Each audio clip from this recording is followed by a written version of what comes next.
Hello and welcome to the Easy Allies podcast in the end of January 2026. We are Easy Allies, and we hope this podcast finds you safely wherever you may be. Love and respect to you. Be safe out there. Be kind to one another. I am Michael Huber, and we are joined by Isla Hink. Hello. Ro Bamiani. Surviving the cold. A little warmer today. Good. A little nicer. Could go Nice. outside today.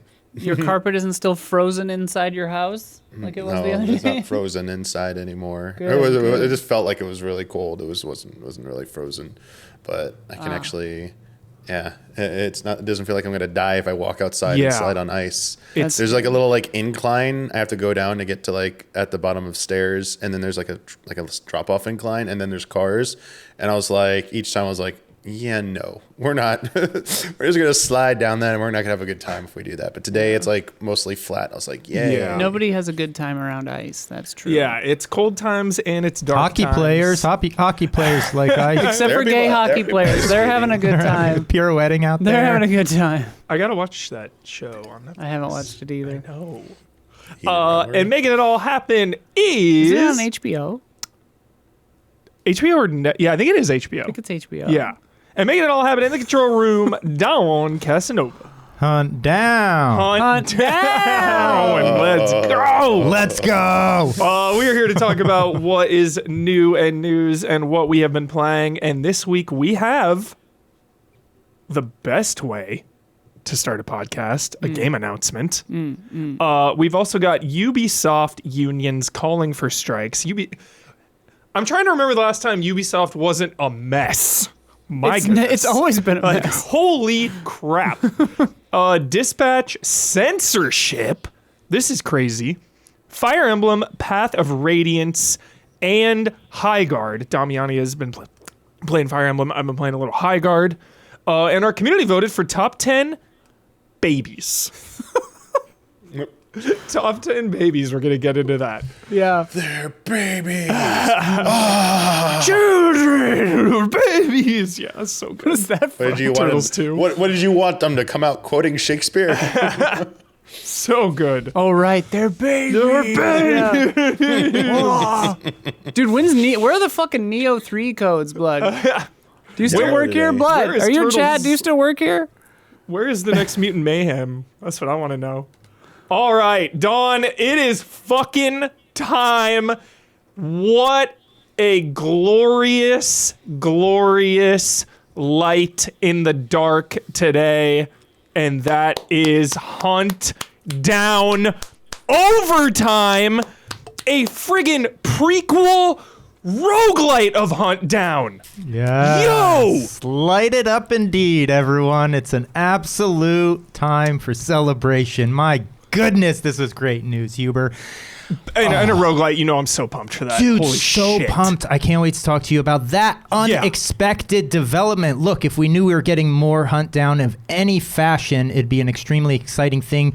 But the fact that they're going out on the line, taking a risk, changing it up in a way that I think makes a ton of sense. I'm not the first one out there that's going to choose roguelite, and I'm not the first one especially that'll choose procedurally oriented level layout stuff that this game is actually going to be doing. However, for this, I'm not against it 100%. And when it works, it works. And I think for this kind of game, it's going to work. Yeah, the narrative implications, too, about him, charging up power and, the sketch doctor, bringing him back to life and I was going to stuff. say, is this how he gets, the jaw and everything? Right, exactly, yeah. Whoa. And so I assume in each run you start as perhaps just mortal man, all flesh, and then you upgrade yourself with weaponry and gadgets and physical upgrades and everything. And the doctor from part So 1, this is the cool. character that kind of bring you back to life, the checkpoint guy. Yeah. So awesome. In this prequel now, we're going to find out more of the story here of what's happening. And here you see the various upgrades.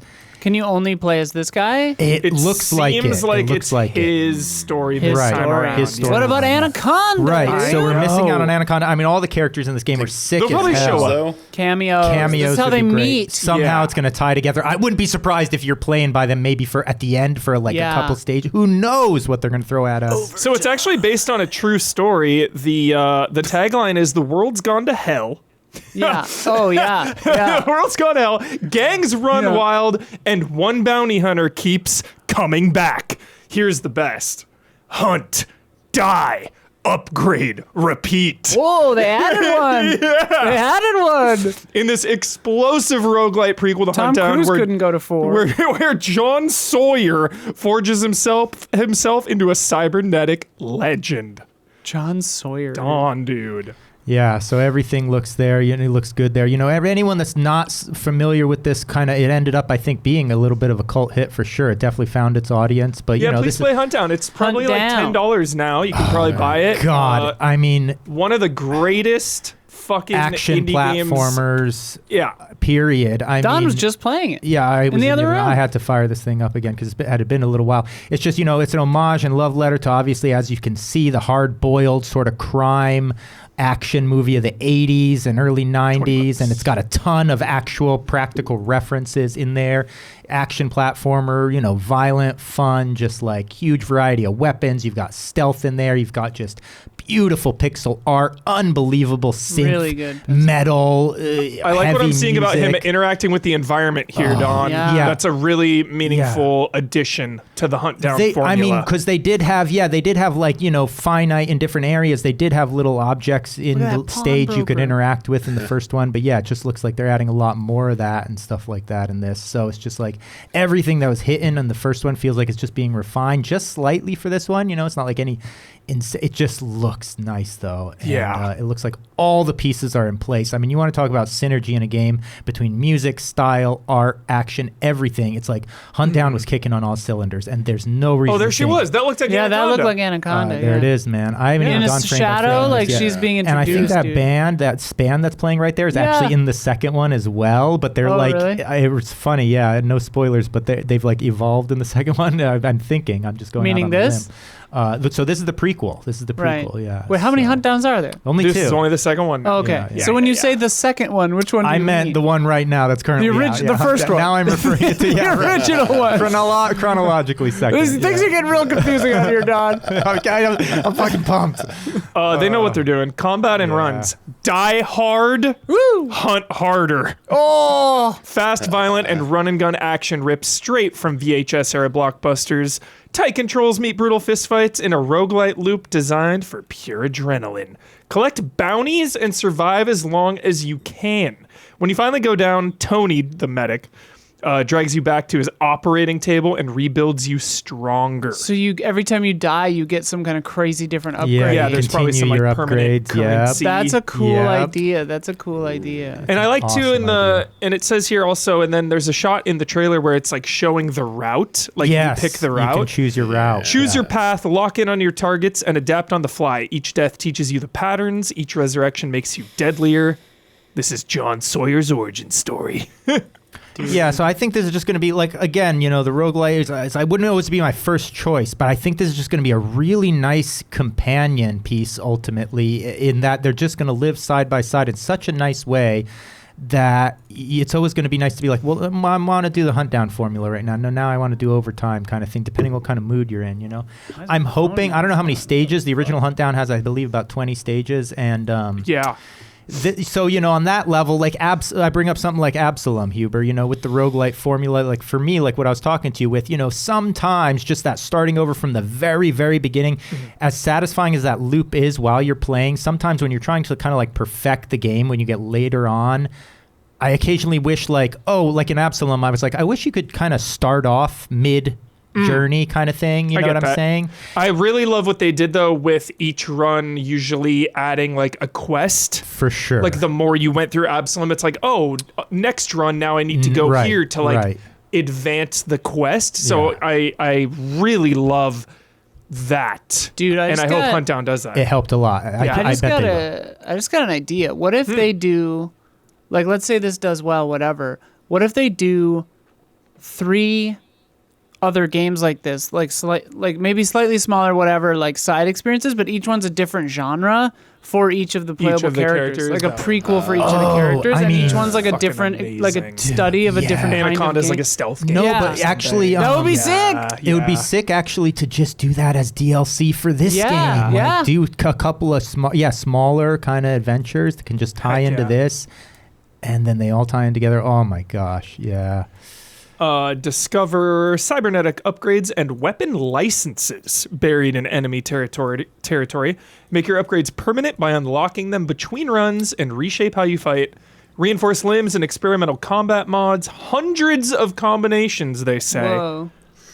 And then each run, my favorite thing about a roguelite, it's like bank your earnings, invest in permanent upgrades, or like spend what you have now. I just love that. Like, am I going to commit to this run, or am I just going to like farm permanent upgrades?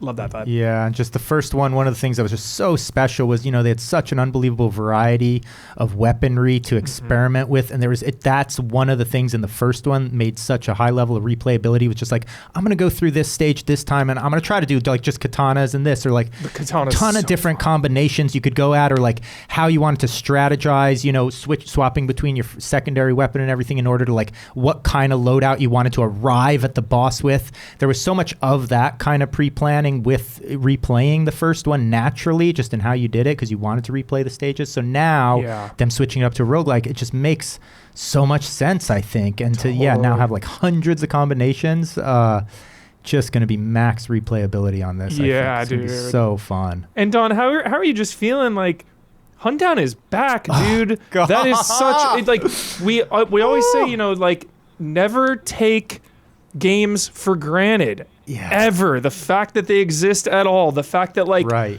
you're getting another game in a series you like. Like, I think of like Sifu, right? Like, what if we just never ever got another Sifu? Like, just one and done. That would be crazy.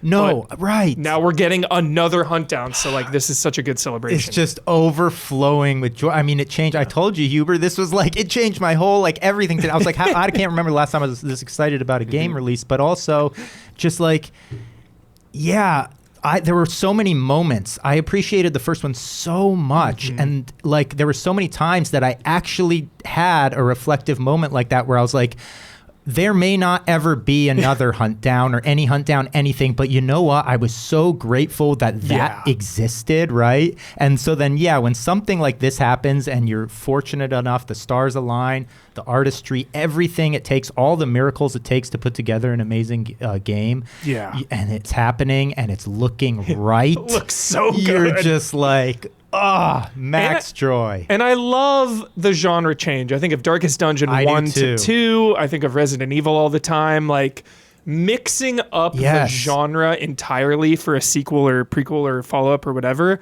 is such a risky but inspired move. I think so too. It's very risky. It wasn't necessary. Like I said, they could have just hit it out of the park again with more stages and more of a similar kind of thing.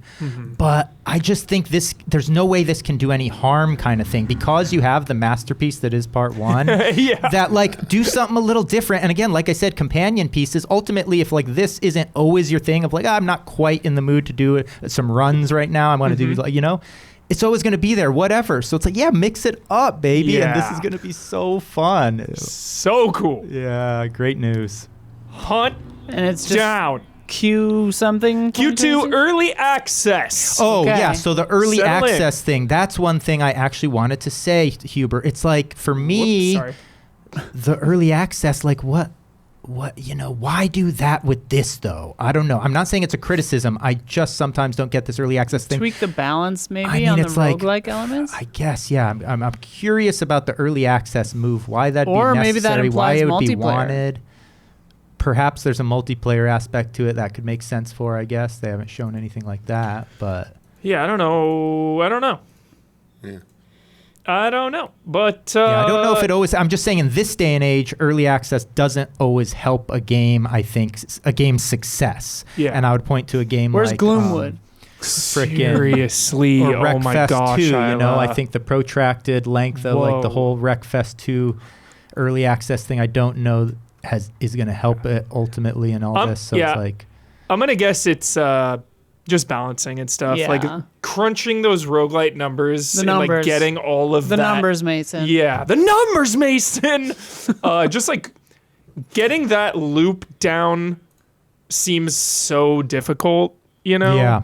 Getting it perfected like a Rogue Legacy or a Hades. Like, That's a great I can't point, imagine for how, sure. Because both of those games were early access too, Yeah, and they're yeah. wildly Yes. successful. Yeah. So, Okay, it's a Yeah. good point. Oh, I can't wait to get in on it. yeah, dude. I love that bouncy thing. That bounce the enemy in the air and then shoot them. All the impact in this game it's is crazy. just so satisfying. Hell yeah. Hell yeah. I don't think I would pay $2,000 for a whip. What is that? It was just this. Well, this is in the shop. 2084, so 2000, that's true. probably like that's 10 inflation. bucks, That's like yeah. 20, 30 bucks. Yeah. And after the economy tanks, Yeah. Like 9 times before Huntdown Yeah. 2084. What the hell ever happened to Gloomwood? Alrighty. Gloomwood, dude. Is it still soon TM? That shit's been in early access for 3 years? 3 years, yep. 4 years? 3 years. Going on 4. Alrighty. Thank you, Dawn. Thank you, Huntdown. What a glorious day. Damian, are you gonna get into Huntdown? This new one, Overtime? Maybe. I like the first one for what it was. I don't know. Maybe. Maybe. See, there are a lot of games to play. It's a lot of games. Too many games. It was fun to play the first one, Yeah. but I don't know. I like a more old school side scrolling. Yeah, that's why. traditional- Yeah. That's roguelites. It's like it could be Yeah. great. You're not dismissing it. Just Yeah, there are a lot of good roguelites out there. Yeah, for sure. I know. I didn't play enough Rogue Prince of Persia.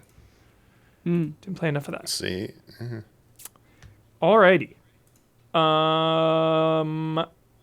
Moving on. Yeah. GDC survey reveals game devs' favorite platforms To develop for. to develop for. Yeah. okay. Not surprising, I feel like, this list. There's a couple maybe surprises on here. But the latest annual GDC State of the Games Industry Survey was released, which asked over 2,300 game industry professionals around the world what platforms interest them the best. 80%. That's a big chunk. 80% of respondents were interested in developing a game on PC, Yeah. making it Makes sense. There you the go. most popular choice. Yeah. Yeah. And by far, it is double the next two. And the next two are PlayStation 5 at 40%, and then Steam Deck 40%. It's like the PC Yeah. ecosystem, clearly the most desirable for devs. 39% said Switch 2. Only 20% said Xbox. Yeah, I think that's indicative of where Xbox is in the industry right now. Yeah, that must not feel good to Microsoft. Yeah. You know, if you see this list coming out, like the actual industry professionals, the people that are making games, only 20% of them are interested in developing for that. That's crazy. Yeah. Unsurprisingly, media platforms like Netflix and TikTok had like 4% each, Yeah. which Well, is still high to me. Yeah. The interesting thing is that 6% of developers said they want to develop for the play date, Yeah. and 4% said Netflix and TikTok, etc. Yeah. So, which was only 4%, and that's combined. Crazy. So, like, more people want to develop for the play date. Playdate rips. I have a play date. I love it. I have a play date. I never use the fucking want thing. a fucking Playdate. But I Just I don't love play the games on idea Netflix. of a play date. But yeah, like nobody wants to play games on Netflix. Yeah. Yeah, No, like if it's- you're already on your phone, you'll play a game on your phone. Yeah. Yeah. Not through that, or if you're on your computer, you're just gonna play it through. You're gonna like boot up Steam or something. You're not gonna Yeah. play on. Yeah. There's no point for sure. Yeah. So yeah, not much to share there. Just thought it was interesting with, you know, the percentages and, Yeah. you know, PC dominating, of course. Yeah. Like, I feel like a lot of that Yeah. has to be with like Steam and stuff and Oh, just for like sure. easily. accessibility and like Yeah. there's no barriers to entry into putting it out. Mm-hmm. Like, I mean, unless whichever various thing you're deciding to sell through, like itch or Steam or whatever, unless their credit card company decides that your game is offensive and has to be Yeah. taken off or whatever, blah blah blah. But yeah. yeah, Some generally red on tape. PC you can just put the game out. Like, Yeah. more or less, comparatively. You Yeah. don't have to go through cert. Cert. Yep. iOS was at 16%. VR, AR, MR, 12%. Also interesting. Mixed reality? What's it? The M? Yeah, I think mixed reality. Isn't that A? Augmented? Augmented and mixed. Yeah, what's the difference there? There's probably some fine line. Yeah. Yeah, VR, VR gives me a headache, so it's... Mixed reality, maybe you have like actual little figurines or something that you're moving around. Like, what was the PlayStation? Like, Eye of Judgment. Oh my God, Eye of Judgment. Sick. I don't think I ever played it. I remember seeing it in the games library at game trailers and being like, nobody's taking that out of the box. Yeah. Like, when are we doing that? When are we firing up Eye of Judgment? I feel like we need another Eye of Judgment. Give it one more chance. It's called Sunderfolk, bitch. Sunderfolk. Sunderfolk is good. Sunderfolk is so good. I am a Sunderfolk advocate, dude. I really like that game. It's cute. It's fun. It's great. It works really well. Mm-hmm. Only one person needs to own it. You can just stream it through Discord to your friends, and they play on their phone and watch it on their TV. So jolly. It's great. We gotta stream it again. Fucking Sunderfolk. Anytime. Let's stream it. It's great. They added a one-shot version where you just like do a battle. Oh, okay. I thought just a battle. Everyone dies in one hit. So no, license to kill or something. Yeah, Golden Gun. They added the Golden Gun slappers only to Sunderfolk. Yeah. All right.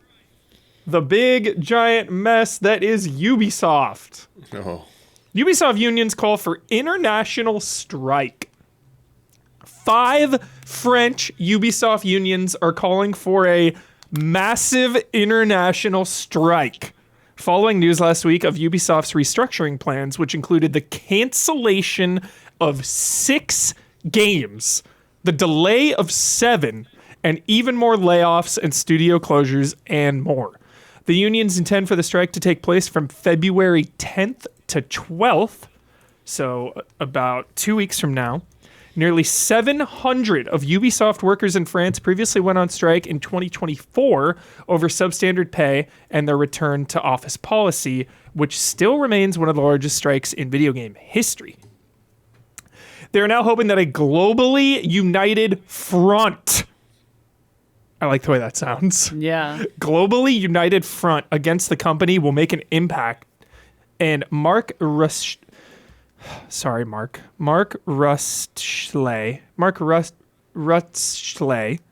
a Solidarius Informatique union representative, told Aftermath that, quote, "We are hoping that if enough people join us in the strike, Yves Guillemot and his team will realize that they cannot make games without us." Yeah.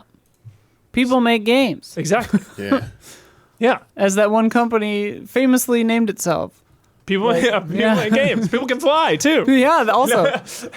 Yeah, I mean, it's just good to highlight that this is going on. Yeah. Because, Ubisoft is just a fucking mess, since the word go. Yeah, they've just been such a mess for so long, I feel like, just from all...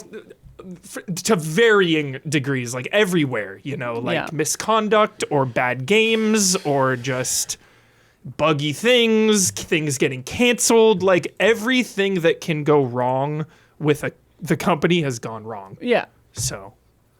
And just like most big companies, like the bottom line is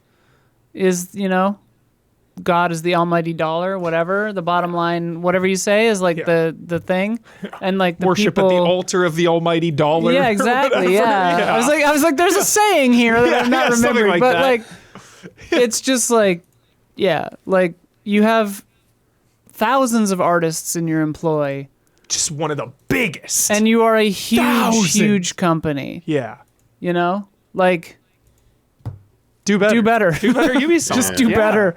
Because I feel like we always bring them up, and again, there's just always something going down. Yeah. Any thoughts here, Damiani? Some union strike action. Yeah, I mean, even when they're not doing something technically wrong, they will, get in the crosshairs for something with Assassin's Creed Shadows. It's they just can't seem to avoid controversy. They're just under the gun all the time, and then they don't make the greatest decisions in response to a lot of that controversy.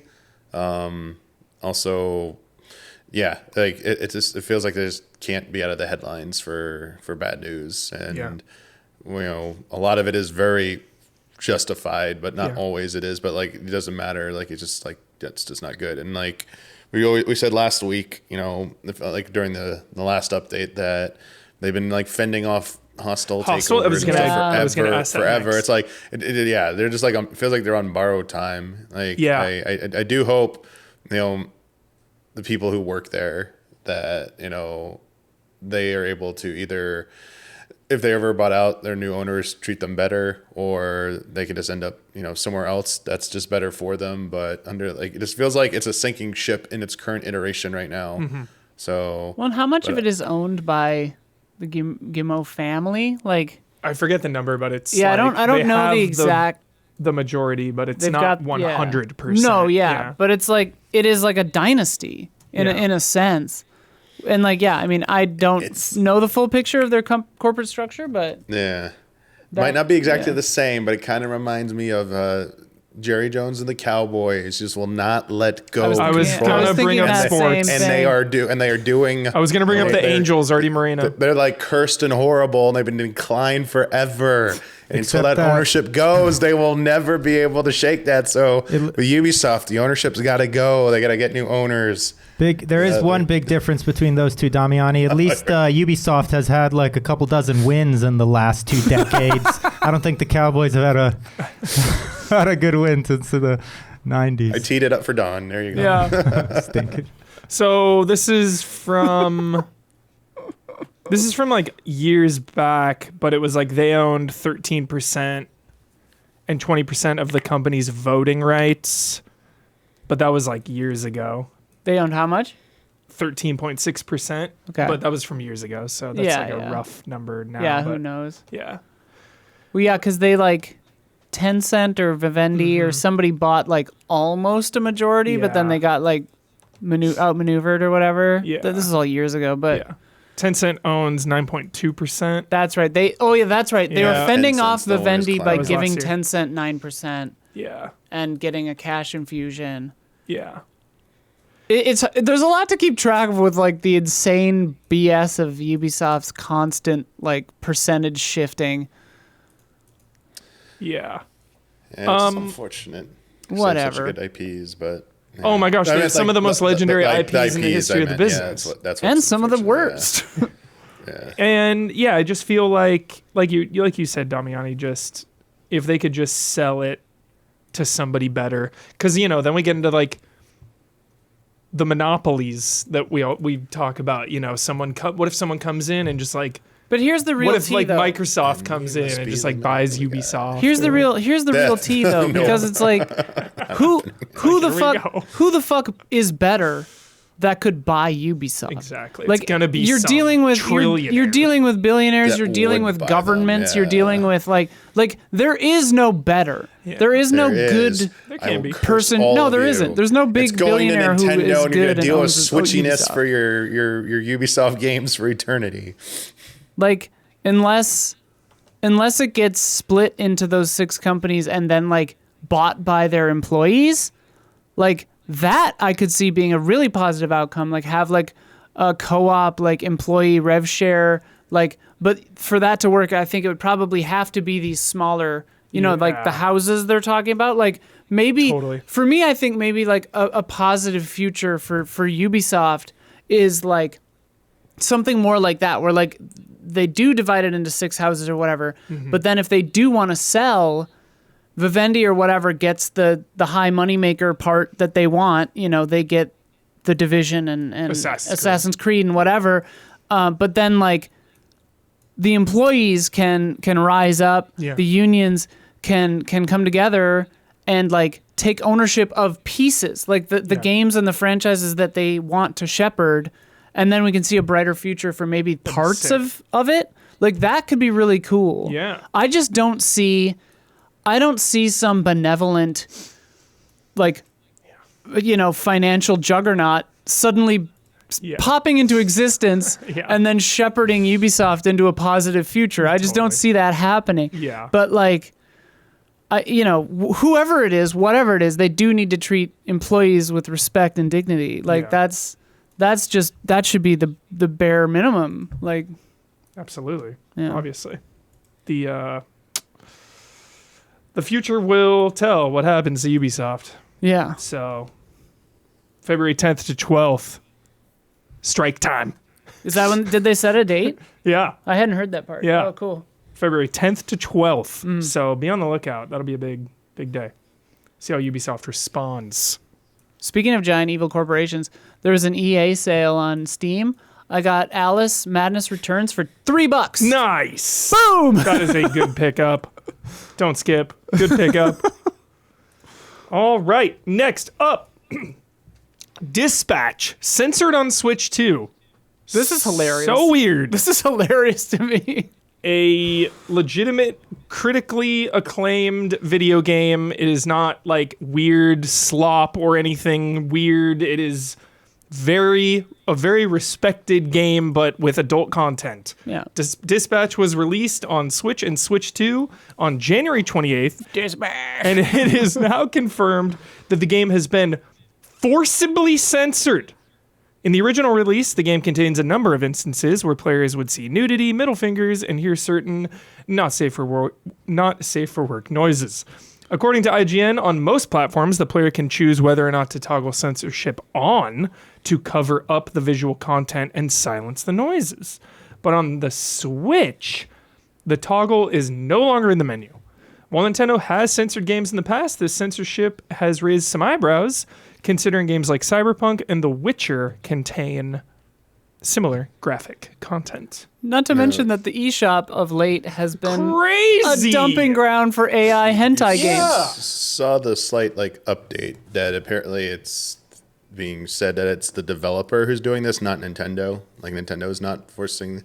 It's the developer's decision or the publisher's decision to do this. Only censor their own. We don't game know on why, but Switch? they That's apparently interesting. Nintendo customer support responses are saying that apparently it's the publisher who. Oh, that's a pretty important Is it to know. because of Nintendo. regions? Weird. There's no other information. My that I guess saw unless there's an about update. it is because of regions. Like different countries and stuff, so that it can... But you can put out different. I'm pretty sure you can deliver Yeah. different not SKUs, Yeah, no, but definitely. patches to different regions. Yeah, absolutely. Because games do that when they take out gambling for Europe or whatever. At Europe, North America obviously have differences. I mean, it could also. Blood said the developer was saying that they were just following Nintendo's criteria. I mean, Nintendo just announced, I saw a headline they announced today that Tamagotchi Life, a whole game about social sharing your weird stuff on social. They're not gonna allow you to do that officially. They're locking out all image sharing and video sharing from the new Tamagotchi Life coming out. From so. Switch. Yeah, because they don't want people sharing inappropriate things. Right. So The dev is doing that? Nintendo. Oh. Yeah, it's Nintendo, so they're doing it themselves. So that's not going to stop people from doing their own phones, or just if you have a capture device, you can just do it yourself. But I mean, this could be Nintendo had an updated policy, and they were just trying to adhere to it. Yeah. But yeah, it's a little. It's there are other games that don't seem to follow that same. It's why one, not the other, and also yeah. Just every couple of weeks, I'll go through the eShop just It's to crazy. just to look and see what's what. Yeah. And it is I'm not even exaggerating. Every third or fourth game is some 99 cent 99 cents AI hentai game. clearly clearly AI hentai game. And confusingly, a lot of them are called something hentai, but it's an AI realistic looking woman. Weird. What does hentai mean? Chat. It's so weird. Pervert. It forget just what it means actually sexy literally pervert means. shit. It doesn't have to be anime style. Actual definition. Of hentai. Ad hoc. Hentai means pervert. Okay. Well, Ad that's hoc- fine. But then never mind. I Genre of rescind that Japanese part. But manga and anime characterized by overtly sexualized character. okay. Well, it's the definitions are squirrely. But I don't know. I just think it's strange that Nintendo, because I have no problem with the eShop being filled with, horny games. I would prefer them not be made by AI. Make your own smut, you cowards. Yeah. But, whatever. Peddle your wares. Do what you want to do. I don't give a fuck. But, I feel Nintendo can't have its cake and eat it too. It can't say like we're protecting the children and then sell like 40,000 sex games. Definitely. It's like that's weird. Ad hoc says different platforms have different content criteria and submissions are evaluated individually. We worked with Nintendo to ensure the content within the title met the criteria to release on their platforms, but the core narrative and gameplay experience remains identical to the original release. They were even talking about AI slop sex games in this article. And then that's it. And this Polygon is like ad hoc is not expanding on the circumstances, so all we can do is speculate. Yeah.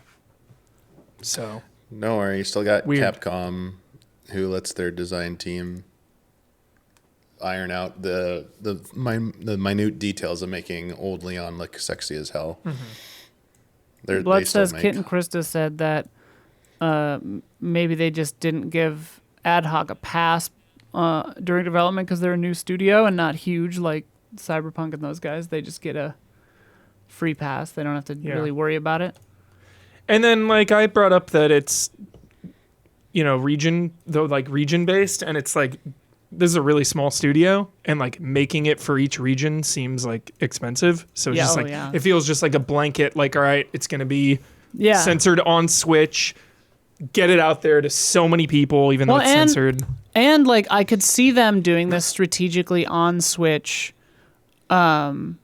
because, like, to use an example of something that happened a month or two ago, Tiny Bookshop, right? That was on the #1 page on the Switch eShop or Nintendo eShop for like months, however long time. It was on the front page. It was helping it get sales or whatever. Yeah. But then because somebody at Nintendo, found that like one of the books or descriptions or something said like arsehole in it, they made them.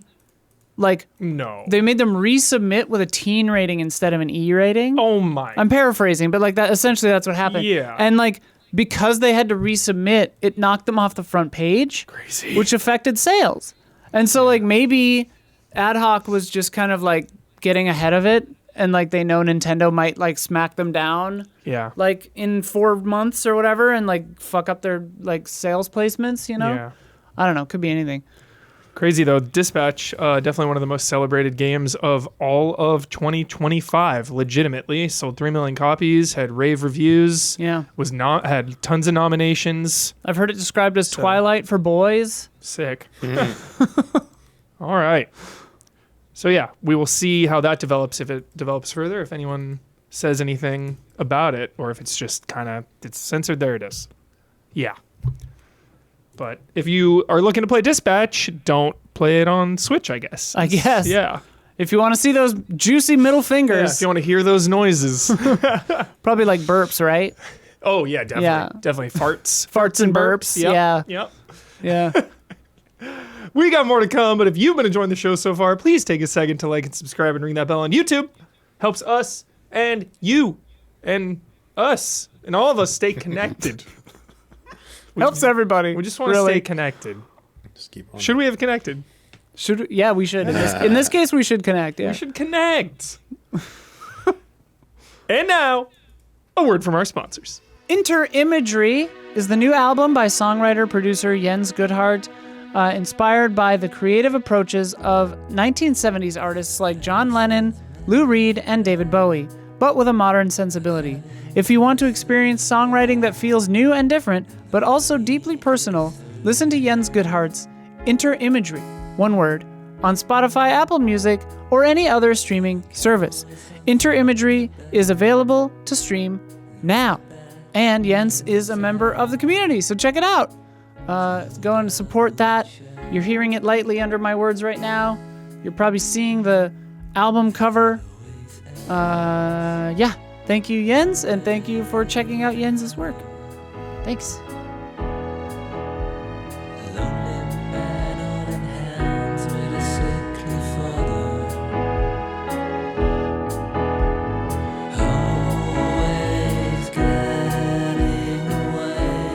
If you're a patron of Easy Allies, we love you. We hope you are safe and secure and warm and just safe.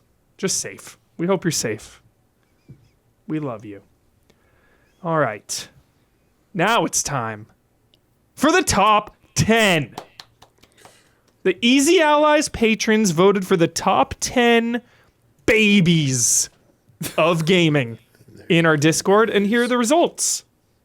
Any guesses before we get in? I guess I shouldn't look at it. Nope. Baby Mario. and Baby Luigi. Baby Mario is But he's the baby that everyone loves to hate, right? Oh, yeah, the crying. Yeah. Baby Luigi did not make the cut, but Baby Mario is number 3. Number 3. Tied for number 3. The first baby that comes to my mind is the giant baby in friggin' Zombies Ate My Neighbors or whatever. Oh my god, That's got to be in there. hardest boss ever still. Like every time. Baby. Oh, Even when I revisit that game, it's absurd. that reminds me of the big baby that chases you in Resident Evil 8 Oh yeah. through the hallways. What What the hell's that thing called? Titanic Toddler Dawn is on the list. Zombies Ate My Yes. Neighbors, that's number 13. Hell yeah. Nice. Resident Evil Village is on the list 2 times. Whoa, twice. House Beneviento Baby Okay. That's What's it. the other one? and In Rose 8? is my goddamn child. Rose. Yeah. Yeah, Rose is an infant in that. My goddamn child. She's in no fewer than 4 jars for most of the game, if I recall. Yeah, that's a good one. Yeah. Where is she on the list? 13. A lot of 13s. Okay. Yeah. All right, let's get into it. Okay. Tied for 20, quite a few. Gregory, What Remains of Edith Finch, Nice. 4 votes.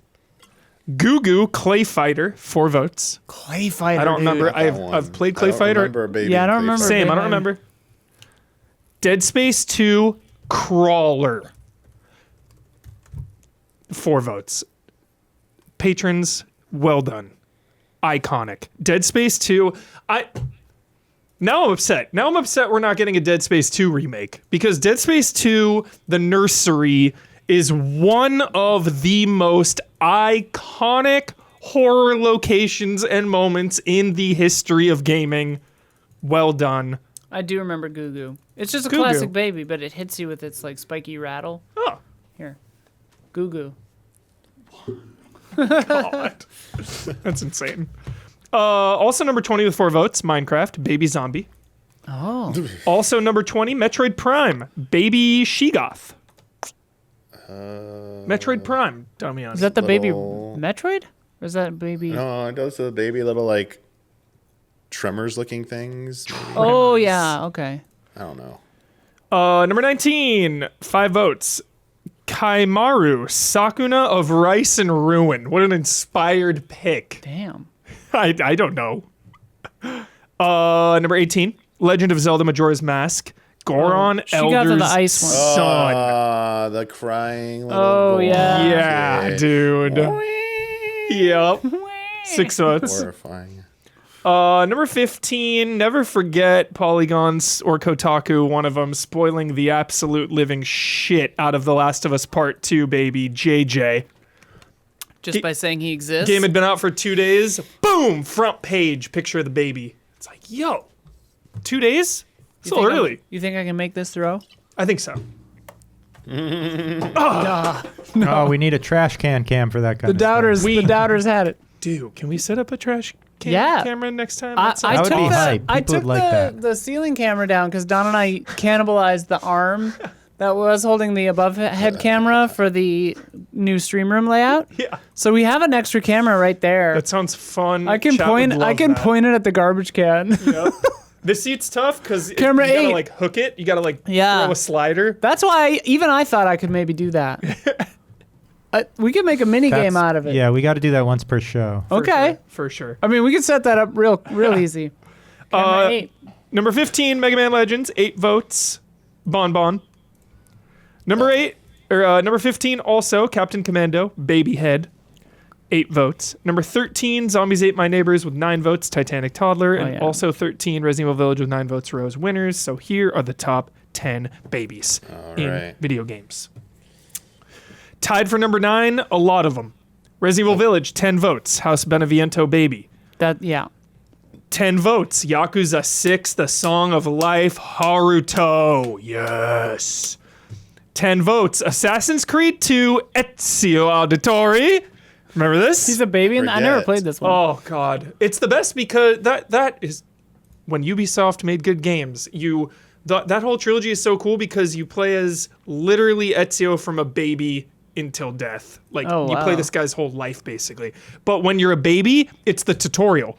Okay. She's looking at the baby, and it's like a Fallout. It's like square, move your left hand, like circle, move your right hand, or whatever. It's so cool. That's some video game Forgot shit. that. yeah. You know, my Assassin's Creed, like I was there on day one. Yeah. Assassin's Creed 1. So cool. When we were all like, why the fuck is it in the future? What's happening? Yeah, What's what? going Yeah, on? yeah, remember that? Did we get the wrong game? Like, what's happening?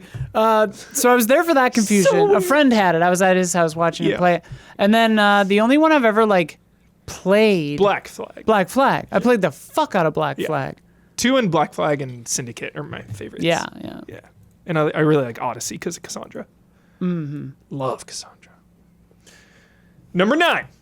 That was Ezio was number 9. There's also number 9. Spyro Year of the Dragon, Baby Dragons. 10 votes.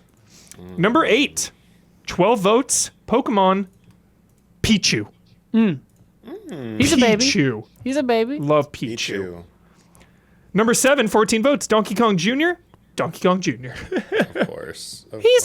How old is he? Is that a baby? He's like a 8 toddler. or so. He's like He's 8 like or an something. adolescent. Hey, baby. Yeah, I thought he was like a 12. I thought teenager. he was like a preteen. Or I'm thinking Yeah. Diddy Kong. How long is But in Oh, that's what I'm thinking But of in their too. years, it's still a baby. That's true. Yeah, well, no. I like how that. long do apes live? Yeah, I think I was thinking of Diddy Kong, not Donkey I was Kong. thinking of Diddy Donkey Kong Kong. Jr. is a Apes. baby, actually, now that I think Donkey Kong Jr. is standing on his own He's hind got legs. diapers on, right? Oh, he does have. Well, he's Oh. got like a onesie. Okay. That counts. Donkey Kong Jr. age. Let's just Google it. 44 years. Oh, no, not the game. Oh, okay. Number 6, Dawn. 15 votes. Babalities. Oh, yeah. Oh, none in particular, just babalities Just in the general. concept of babalities. Yeah, shout Well out. done. I like that. Shout out. Hell yeah. Big shout out. Babalities were great. I remember when I first heard it, I did not think it was true. Oh People my were god. telling me about yeah. it. I was like, no. That's a bridge too far. They wouldn't do that, would they? And then when I saw one, I was like, what? That's amazing. I'm like almost done with the Mortal Kombat 2 section of the documentary for Legacy Collection, so I can't wait to get to 3 now and have them talk about babalities. Hell yes, animalities. God, that documentary is so good. Oh, Donkey Kong Jr.'s age seems to be generally unknown. But he is learning math at one point.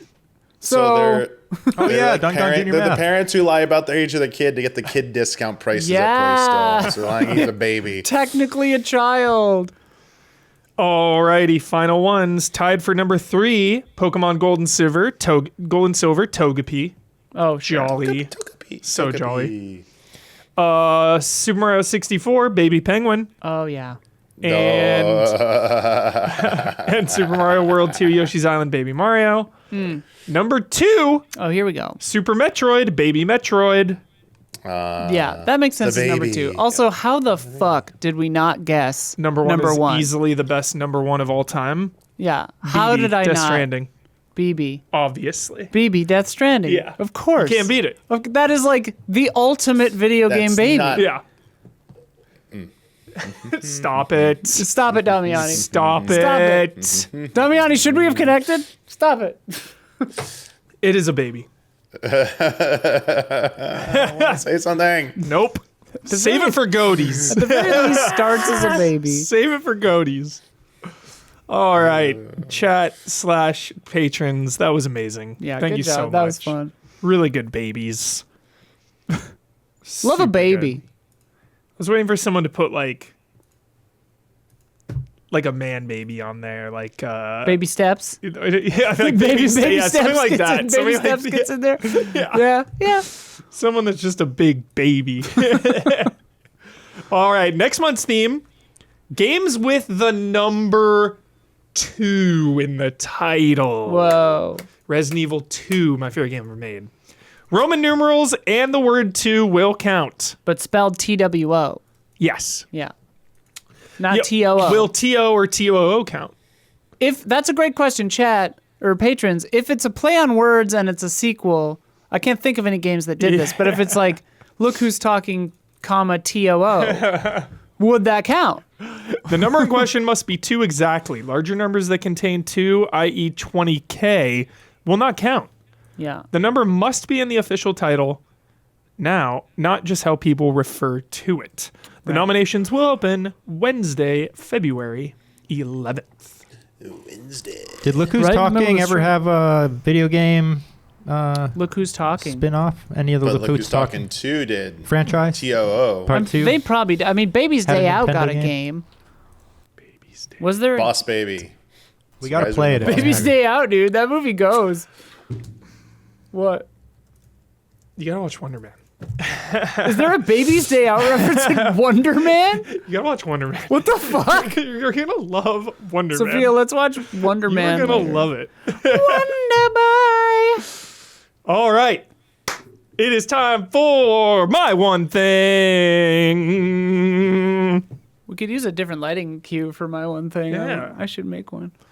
I'm going to jump right into my one thing. Hell yeah. I am stuck in the first hour of Animal Crossing. I'm stuck. He actually does need help, chat. I'm hard locked. He's still in his tent. Yeah, I'm still He's in my still tent. just giving bugs to Tom Nook. My neighbors have full-on houses. I am in a tent. He doesn't know what to do. My pockets are full. I don't know where to put anything. I've got no money. Chat is frothing at the mouth to help you right now. I go to Tom Nook and I'm like, Tom, what do you want me to do? Like, what do you want me to do? And Tom is like, yo, Brothers A Tale of Two Sons is a great call. Yes. Good loophole. Who said that? Perfect. Estevan. First time chatter, dude. Hell yeah. Perfect. That is a great loophole. Please submit that. That game is amazing. But anyway, So skill issue. it is. Tom is like, yo, You're max minning. He's like, get me some bugs and some fish, and I'm like boxed in to like the bottom left of my island because there's water, so there's no You need bridge. the vaulting pole. Yeah, I can't get over. So I'm just going around this little circle. I've already caught all the different Have you fish made- varieties. I'll go to Tom. I'll be like, hey, I have this fish. He's like, no, you already got me that one. You already got me that one. Have And you I'm- made just like, have you made a workbench for yourself? I've got a workbench, but all I can build is like a campfire. Like I don't need a Did you campfire. build one? Yeah. I think I did. I built like 4 or 5 things. Chat wants to help you, so just go into the Discord. I'm gonna stream it like tomorrow. Yeah. I'm gonna stream it tomorrow afternoon. High noon. They will help you. Yeah, I'm gonna stream it tomorrow at noon. Be ready, chat. Be ready to guide me. The baby's first steps. Yeah, do your general strike and watch Huber try to figure out how to work on his island tomorrow. Yeah. Good God. Oh yeah, there's Sophia says she'll come and help you. Yeah, there's a general strike Big tomorrow. strike. Yeah. As we're filming this. So Yeah. in the past, if you're watching this not live, Yeah. but yeah, tomorrow there's a general strike in the U.S. Hell We yeah. work for ourselves, so we don't have anything to walk out of. Yeah. But Definitely a big day yeah, for sure. But yeah, the Animal Crossing. So I just kind of like hop in for 20 minutes here and there, wander around, eat a cherry or two, and log off because I don't know what the hell I'm doing. oh, this is so how this would go. This is so how this would go. Yep. Yeah, it goes into no spending as well. So we did our grocery Economy shopping is- today. Conquering Huber. Yeah, seriously, Damiani. My one thing, Supergirl World of Tomorrow, dude. I picked up this Sick. comic. I've been reading it. I'm on chapter 5 still. I've heard chapter 6 is like really emotional, gets into like Krypton and all that, and I'm kind of looking forward to that. Krypton Origins. Yeah, dude. It's a really fun book. It's really cool. It's sort of probably what the Supergirl movie will be based on. Long story short, she was more aware of things when Krypton got fucked, I think. Mm-hmm. And so she knows, she like remembers, unlike Superman, especially in the new continuity. And so like she goes to red sun planets so that she can drink, so she can get drunk. Hell yeah. Because she's got a lot of trauma to repress. Yeah. And she's helping this girl on a revenge quest. Love a revenge quest. Yeah, Nothing really, better. really good so far. I'm really enjoying it. Hell yeah. So shout out to that. That's sick. That's my thing. I love Metallo, my favorite villain. Is that a Superman villain? Yeah. Cool. Voiced in the cartoon by Clockwork Orange Man, McDowell. Malcolm McDowell Yeah. does Metallo. Whoa. Yeah. That's so crazy. sick. Yeah. That's awesome. Yeah. Supergirl's cool in the cartoon. I gotta watch those again. It's been so long. I've been wanting to They're good. rewatch all of Batman the Animated Series again. Oh, yeah. Always. You gotta watch Cape Crusader. I know. Get on it. It's good. When season 2? No, I got halfway. don't know. And then I just got busy. Man. Just Whatever. So much stuff. Whatever. Yeah. Like I do that with so many shows because there's just so many. Like I was watching 1,000 Blows like a couple years ago. Season 2 just came out. Another one of those shows where it was like, this is a 10 out of 10. I watched like 4 out of 6 episodes and then just stopped. Huh. But it's like a 10 out of 10. Yeah. It's just like, That's always really weird where it's like, Yeah. I love this. I really love that. Like Yeah. Foundation, Sophia and I are in season like 2, I think. And I love every second of that show. but you have no desire to. But we just like, when it comes time to like do a thing, Yeah. we just don't think of it. Totally. And it's like, if either of us thought of it and we were like, let's watch Foundation, we'd be like, oh yeah, Yeah. let's watch Foundation. Same with Fallout, honestly. Like, I this- haven't even like really jumped into 2. I Season watched the 2? first episode. Yeah. Season 2 I've been really enjoying. Episode 3 was a little squirrely, but like episode 2 like was so good. Mm-hmm. Yeah, and I just keep forgetting to like keep watching it. Yeah. And it's like no shade. I really enjoy it. Yeah. There's But just it's so just much. like there's too much shit going on. I There's mean, so you know, much. honestly it might be because the signal to noise ratio with reality has been Yeah. a lot lately. Yeah. So And I Fallout's just like kind of intense. yeah, just kind of forget. Yeah. Like this morning, I watched fucking Lady Gaga sing a cover of Mr. Rogers' theme song, and just about like sat there crying on Wow. my couch. That sounds good. Yeah, she does a great Was it job. new or old? Just came out like yesterday, Whoa. and it's like an ad for like Redfin and Rocket Money or some shit. Like it's some of that. This human That's the society, part you started crying at? dude. No, for real. And honestly, Should be wait. my neighbor. What movie is that? It's like Ocean's 11, where they're both like watching a commercial and just crying. Like that's real. watching That's just Oprah. real. Oh, yeah. Yeah. Yeah, And then George Clooney and then Brad Pitt watching Watchmen. Oprah. He's like watching the commercial and like Right, crying. right. Right. Yeah. But like, Well, yeah. but like, like she sings this beautiful thing. It's about the process of making the song, and then at the end it just cuts and it says Redfish and Rocket, and I'm just like, it was like like at Game Awards, like the that stuff where they would with the first class or not the. Was it the new class thing, or was it the something? They would do those like heartfelt little like mini episodes during the Game Awards, but then it would cut in it just so like Facebook. So like the whole thing was like an ad for Facebook. Do you remember what I'm talking about? Yes. What were those? Briefly, yes. That is ringing a bell for It's sure. that stuff is just weird. Yeah. Where it's just like, this was a really nice emotional thing. Oh, it's an ad. Yeah, Okay. that is. It's just like, great. We live in a weird ass Yeah. reality. Anyway, what's your one thing, Damiani?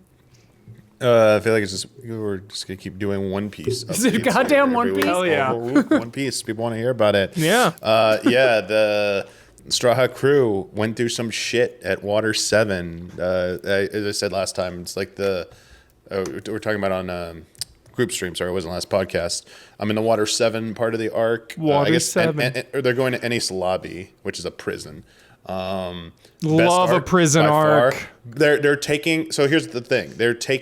They met the equivalent of like. I don't want to call. They're not bad guys per se. They work for the world government, but like it's like the same impact as when Akatsuki showed up in Naruto. It's like, who the hell are these dudes? Who's the shadow organization? And why are they so bad? Like they're so badass, and like you have no chance against these guys. Where the hell did they come from? They have these like elite powers. They show up, and it's like what the hell? Like there's no chance you're gonna win.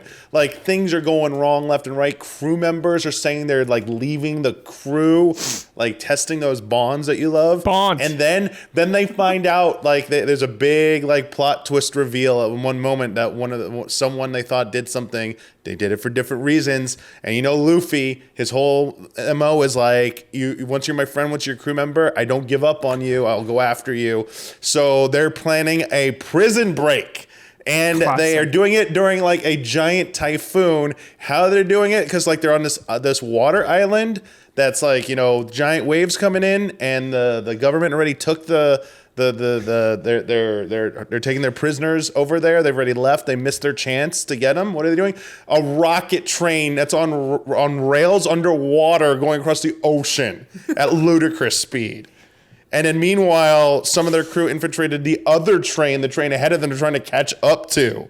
And like they're doing like going car to car, doing battles with like new enemies in each car. They're like, wait, who's in this one this time? Snowpiercer, dude. The one it's Sanji the cook is fighting another cook who's using like ramen abilities. That's his skill. It's like he makes his body out of like noodles, so like you can't punch him and stuff. But it's like that's kind of dumb, but like No, I love that. That sounds yeah, That's awesome. Dude, they use the power of teamwork to blast through a tidal wave, so that the train could drive It'd through a probably tidal work. wave. Hey, Sick. but yeah, it's good stuff. And now they're getting ready to do a prison break. The thing is, like, once they go, there's a giant gate there that has the word like justice on it or something. Once you go past that gate, no one has ever come out from beyond that gate again. Annihilation. It's Whoa. like so, like one or two of their crew members are on the way there. They're race against time to get them before they get past there. Nice. So we'll see. crazy. What episode number are you on? High 200s. So you still have 1,000 to go. The high 200s. At least 1,000 ago. Yeah. I think there's Are like they still coming out 1,300. with new ones? Yes. Or- okay. Netflix is like always teases me every like Tuesday or something. It's like new episode just dropped, and I'm like, I'm nowhere near that. Like you You're should 4 years away from like, catching up come to on. I was like, stop this. So if your Don't do pace that. falls, it's conceivable that you could never catch up. That is true. They could keep releasing episodes, and I would never ever catch up. That's Have kind you- of a dream, honestly. Damiani, random aside, you were talking about ramen and food. Have you tried the hot honey dipping sauce at McDonald's? No, I haven't tried that We one were on yet. pace. We were on pace. I haven't tried it yet. I thought you were going to say Wingstop or something because I also have hot honey. No, I'm not actually a big fan of hot honey stuff, to Okay. be honest. Well, there you go. Okay. Don, you got one thing? I'll just say my one thing is now Hunt Down. Hunt again. Down! Hunt Down supersedes all other one things for me now. Hell So yeah. I'm back in the frame of All mind. their Hunt Down. one I dusted piece. off the old OLED Switch, and Throwing Hunt Down on there? yeah, I had it on there. I reactivated it, so now I've got it. It's like my side holster. Anytime my car is idling at a red light, I'm hunting. Hell yeah. Really good difficulty in that game. Fair but challenging. Some of those bosses. A really nice build-up, I'd say. Yes. And an epic Harder and harder as it goes conclusion. It builds up properly. Yeah. It pays off properly. Hell it's a 10. Fuck yeah. Hunt Down. Oh my god, dude. Overtime. Dude, a roguelite Hunt Down? How? We should be so So lucky pumped. to get So a Hunt Down pumped. roguelite. Within months. What a year. Alrighty. Let us get into some games we've been playing. Not that many, but we got 2. Highguard came out, Yes, you did. taking the world by storm. Taking the world by a light rain. High storm. Highguard, yeah, it just came out, and the general consensus is kind of all over the place. It's tepid, it's indifferent, it's hostile, it's optimistic, it's pessimistic. It's really just kind of all over the place. Not really a consensus. True. The broad strokes, if you will. I did want to bring up Eurogamer's article because they talk about how other developers are rallying behind Highguard because it is kind of like this. It's at the end of the Punished Bets one. It No. has been No, it isn't. Is compared it? to Concord in the sense that like it feels like people wanted this game to fail. It's not from that one. And that's crazy, just wanting this game to fail. It's from that none of these. seemingly hasn't done anything out of the ordinary. Just use trailers. So, for example, the developer behind Splitgate said, "No game is perfect on day one. Ours certainly wasn't. If you see potential, share feedback. It helps make the game better, and that's something we should all be rooting for. There's room for tons of great games. Wishing you success, Highguard. Thomas Pua from Remedy, our boy Thomas, also weighed in. He said, tired of seeing headlines of how many players Highguard has lost. Like, sure, you can argue that that's putting facts out there, but I can't escape the feeling that's just this celebration of a game doing badly and just putting out negative headlines for the sake of it. Shouldn't us game devs even try? And then Larian even got into it. Well, and also, like, so it probably is just normalizing to the amount of players it would have had anyway. Mm-hmm. Like, all the controversy and, like, being last in the Game Awards and underwhelming in that slot, like, yeah, 97,000 concurrents, whatever it is, down to 8,000. Like, 8,000's pretty good for a brand new game like this. Like, I mean, it's not like setting the world on fire, but like, it can survive. It's more realistic. It's more realistic numbers. Yeah. Than not. Yeah. Like, it's not great, but it's not like. And it's just starting, Again, like, there's room for growth and improvement. My take on Highguard is we're swimming. We are swimming in sevens. This game's fine. Mm-hmm. It's fun. It's chill, and it's free. Most importantly, right. Like 90,000 people tried this out. Yeah, because it was free. Exactly. And then 89,000 of them were like, okay, not for me. Maybe not right now. Maybe I'll come back later. And now 7,000 to 8,000 people are still playing it, and it's like, that's a decent fan base to improve the game, hopefully, and keep it from dying. And then, there's still like console player bases that aren't really I think these numbers are just Steam. Yeah, that was just Steam. But yeah, basically, if you don't know what Highguard is, it is a like fantasy 3 versus 3 hero MOBA shooter, I guess is what I could kind of call it. It's like base defense. Yeah. It's like MOBA doesn't really. Yeah, there aren't mobs. Make sense because there's no mobs. There's no running like jungle. There's no like roles. But at least not yet. The MOBA meta. Comparisons are like the downtime in between fights. You're farming crystals and You're shit. going and farming crystals. You're gearing up. You're not encountering other players just yet. Right. So it just like has that kind of pace to it. Mm-hmm.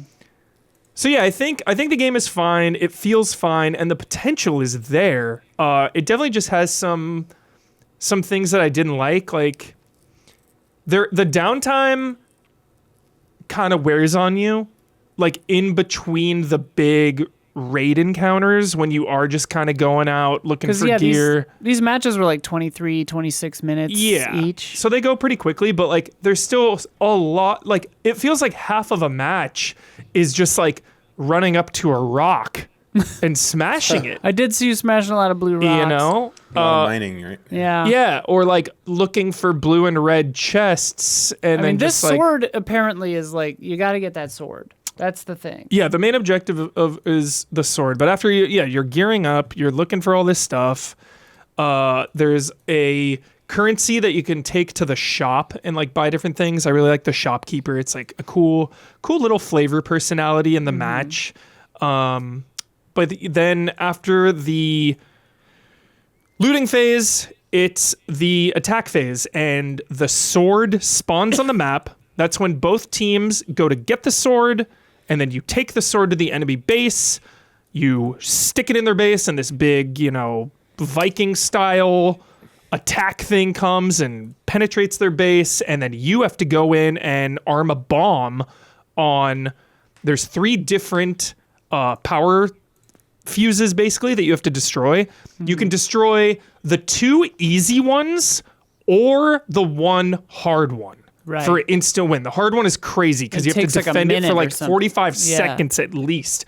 And that has some really crazy moments where people are coming in, they're attacking you, they're trying to defuse. Joopy from our community sent in a video to Community Showcase, $10 and up on Patreon. Check it out, easyallies.com or patreon.com/easyallies. But sent in a really fun video where they were playing this and they were losing like 5 points to 70 points. Mm-hmm. And they just went, they were like, fuck it, let's go for it. And just tried to get that harder Yeah. one, and it had like an amazing turnaround. So and cool. Like honestly, Those are the moments. that looked sick. Like that Yeah. seemed like a sick turnaround, and it seemed exhilarating. So it's like there are moments in here for sure. Some of the things I really like, but I'm not fully sold yet. Again, this game has been out for just a few days, so I need to see how it really stacks up as time goes on. And that's kind of the base defense. It's all about destroying walls and building and shielding your walls as well, because that's where your base cores are hidden behind. So when you're defending your base, you can put this like shield up on each square of wall. That's a resource. You have to find those, buy those, whatever. But then it makes it really, really hard to get through that wall. It's just, there's a lot of abilities. There's like rockets and other abilities that just kind of destroy every wall. And it just doesn't feel like, it doesn't feel super rewarding yet to really defend your base with walls. So like I'm not fully sold on the support element yet. Right. Of like, let me have the role of like base defender and really set up all these reinforcements everywhere. It's not like when you do that, the enemy team will come in and just like red faction destroy shit. Right. They're already in your base. It seems all like comes down to just like shooting each other with guns. Yeah, it seems like it's Fortnite, where eventually they'll just have a no build mode because nobody was like liking it anyway or something. Like, no, it doesn't just feel balanced enough with like the building. Like the core mechanic of this whole game is to defend your base with strong walls. Yeah. And it just doesn't feel rewarding when you build them. And it equally doesn't feel as rewarding when you bring them down. I feel like that should be a cool big moment when like you storm an enemy's base and you destroy their defenses. That should be like a cheering moment. It should be like, we broke through, let's go. And it's just, it feels, it seems matter like, of fact. It feels while we were streaming this, you were saying like maybe it needs to be 3v3v3 or maybe it needs to be 5v5, and you have like one or two roles that are focused more on base defense and building. 5v5, yep. And like, cause like for me, you know, I'm not generally interested in multiplayer games like this. Like Night Rain and Arc Raiders for a little while before it got too sweaty were like the outliers because like it's co-op generally and it was more PvE focused. Well, and it's FromSoft, but like I'm not interested in PvP generally, you know, so this like isn't my thing. But like if there was a base building role where I didn't have to go shoot anybody, like I would do that. I would sit there and build the base and like try to protect it, you know, like Tremulous, baby, shout out. No one's ever heard of Tremulous. I think it's kind of like Natural Selection, but I never played that. But anyway, this game is weird, but it seems like it could be cool. It needs some work though, I think. Yeah, definitely needs some modes and just roles. Like, I really don't like the hero abilities. I just don't think they're interesting. I think all the encounters really come down to just shooting each other again with the guns, like I was saying. Yeah. The mounts are cool, but yeah, there's just a lot of weird downtime in between the attacking and defending. Like, there's a character who has bear claws that can, like, shoot forward and do bear claws, and, like, you tried to use it against a person like 3 times and just got shot and killed. It's for walls, yeah. But it's for, that's what I was going to say, is like, it's an ability for use on walls. Mm-hmm. And it's like, well, that's not that exciting. No. Like, to burn a cooldown on a wall? Yeah. Yeah, and you get like in 1 or 2 ultimates a whole game. So that like doesn't really, you know, the characters don't feel fully defined. Chat was saying that it's rare enough that there's an achievement for getting your ultimate 3 times in a match. Yeah. Oh. So again, the characters just, you know, it ends up feeling pretty samey with the characters. Your L1 is your basic ability, and each person has a passive, and your main ability is on a pretty good cooldown. It pops pretty frequently. You know, there's the lady with the bird who can scout, throw the scout out. But yeah, another big thing, and we briefly talked about it on stream, is the free-to-play carrot on the stick for players to want to be engaged and to stay engaged. You really gotta decide like who you're catering to. Are we going to be sweaty or are we going to be casual? And I just feel like, you know, this weekly grind in these games to make your character's clothes green instead of blue is just not exciting. There's gotta be a better way to reward players. And I bring up Arc Raiders having like those quests. It felt like you were kind of impacting and learning about the world as you were playing. I feel like giving lore as a reward for playing, like Concord had the big world map, galaxy map thing that I loved, and you would learn more about characters and factions. Like, that stuff's fun. I just think industry-wide, free-to-play games and just in general need to have better rewards. Yeah. You know? And and challenges too. Like, you know, I'm tired of like get 10 assists, get 20 kills. Like, that stuff is just not fun to engage with at all. And then all the pressure is on just how good your game is. Which it should be, like, but both of those things can coexist to make it better, to make the whole experience better. Because it's not just about unlocks and RPG elements and customization and rewards, and it's not just about the game being good. It's about like the entire package. Yeah. So. But the devs are working on it. They seem passionate about it. Like Chad was just saying, the PC update that happened today made it run way better, and like, nice. It seems like they're listening to it and doing positive changes. So yeah. I think we're swimming. I just really, really think they should have called it early access. Like, I think that would have softened the blow pretty much on every angle. I agree, yeah. I just think 3v3 hindsight is 2020, small. whatever, but like, yeah. And the guns feel okay. Shotgun feels cool. The abilities feel cool. The mounts, the first-person mount feels really good. Oh, good. Like galloping on the horse or the panther or the bear, that feels good. Okay. But yeah, I just think 3v3 is very sweaty. Yeah, it seems it's very sweaty. This seems closer to like Valorant or something than something more casual. Yeah. So there it is. Highguard. Time will tell how it rolls. It's got some good bones in there, but I still think it's a work in progress. So we'll see how it shakes out. And like we said 100 times, it's free to play. You have nothing to lose except time and space on your hard drive by downloading it. Yeah. So give it a go. Feel it out. But it is crazy, especially for a game like that, the amount of snap judgments, the amount of immediate hot takes. Like, this is a multiplayer game.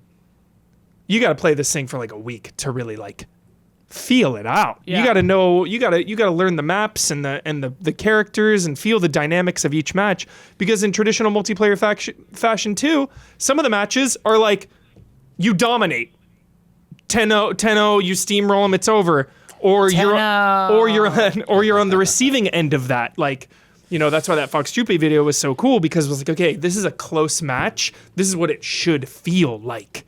You know, your team rallying together, defending this point. Like, that's exciting. Yeah. It's just not always the case. So, Highguard. All right, Damiani. Oldie but a goodie. Yeah. Fire Emblem Path of Radiance. Oh, yeah. Tell me about that. I'm interested in this. This was added to Nintendo Switch Online, the GameCube app for Nintendo Switch Online. So if you have the expansion pack, you can get access to that, which has access to save states. There is no rewind, but there is save states. Very important, though, because this Fire Emblem game, if you're used to newer Fire Emblem games, the biggest thing you're going to notice about this, there is no rewind functionality built into the game. You make a move, that's the move, you fail, you are restarting an entire battle. So if you don't like something like that, or you get game over, you're going back to your last save, like old school RPG style. Yeah. So save often. There is a mid-match save, but it's like a suspense session. When you come back, it'll go to that spot and erase that save. So like you can't abuse that mid-session to make I want to redo this part over and over. But obviously you can use the save state functionality and go that way. But beyond that, this is a transitional Fire Emblem. It's like an evolution of the older ones, which were very obviously it's a strategy game, and RPG elements in it, and it's tactical like battles where you Ike. move along a grid, and you have like your different classes, and it's like, you know, not really large scale battle, but it's like supposed to be battlefields, and God, it's so you move pretty. your I love soldiers GameCube. across, and Yeah, you it try has and like, such you a know, special defeat look. the other enemies. There's like, you know, rock paper scissors systems for both like the physical weapons, for the magic casters as well. And yeah, each unit, like each type of unit is, you know, their class have all their like specialties, use certain weapons, certain movement abilities, like how far they can move, certain weaknesses, and you're juggling all that. The older games were very just like straightforward and, you know, the flat grids. This is one of the ones that took us into 3D, and you get some like topography here. Like there are, you know, you have to worry about like some maps have like high hills. There's like, you know, there's pitfalls in one of them, and one of the later ones. There are newer like machine warfare, like trebuchets and ballistas and stuff like that. And it just kind of like evolved out like from like there were these large scale battles. They felt large because the maps are so big, and in some of them you started to get a lot of people. There's one mission halfway through, not halfway, but like a Animorphs. third of the way Yeah, through the that morph game, is crazy. where you fight in a forest, and it's a 4-part mission. Like you go through 4 different battlefields, but you can keep calling in reinforcements. So your group keeps, as long as you all survive, you keep getting bigger and bigger. But also the enemy side keeps getting bigger and bigger too.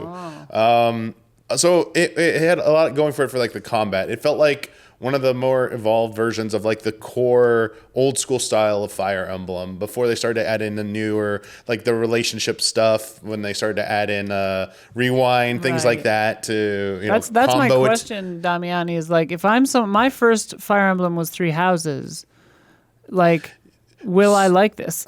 Because I So love Final Fantasy Tactics. I love Ogre Battle. I think you will. It still has some social stuff to it. It's just not like Okay. the level of depth you're thinking. So in Right. between missions, the structure is this. It's broken into chapters. There's like a title card. You get like either cutscene or some dialogue, silhouette characters talking to each other. So there's no voice work whatsoever. It's Mordecai, all kill just him. text. Yeah, all text. So yeah, you do a lot of reading in this. Yeah. But there's a lot of good character development. And this is a game where I think where you like Suikoden trying to get Hell everyone. yeah. There are a ton of characters in this game that you can recruit. A shit, lot of easily missable characters. Love that. So Yeah. many missable characters, and some of them have some rather, they're not like intense steps to recruit them, but like you can easily mess up Hell yeah. recruiting someone. But the thing is, it is impossible on your first playthrough to get everyone and max everyone like out. You're just not going to do it. You can recruit everyone on your first playthrough, but it's also very difficult because sometimes you don't get passive experience for people who don't play in the battle. Like you are going to have a majority of your units are not going to be in combat and Right. aren't going to be leveling up in fights. Like you're going to have to focus on a core amount, and that includes like experience. Then at the end of if units are active in a battle, at the end of it they get like some kind of points allotted to them that increases their support system. So there's like the support conversations like CBA, Right, I think. right. You do have that.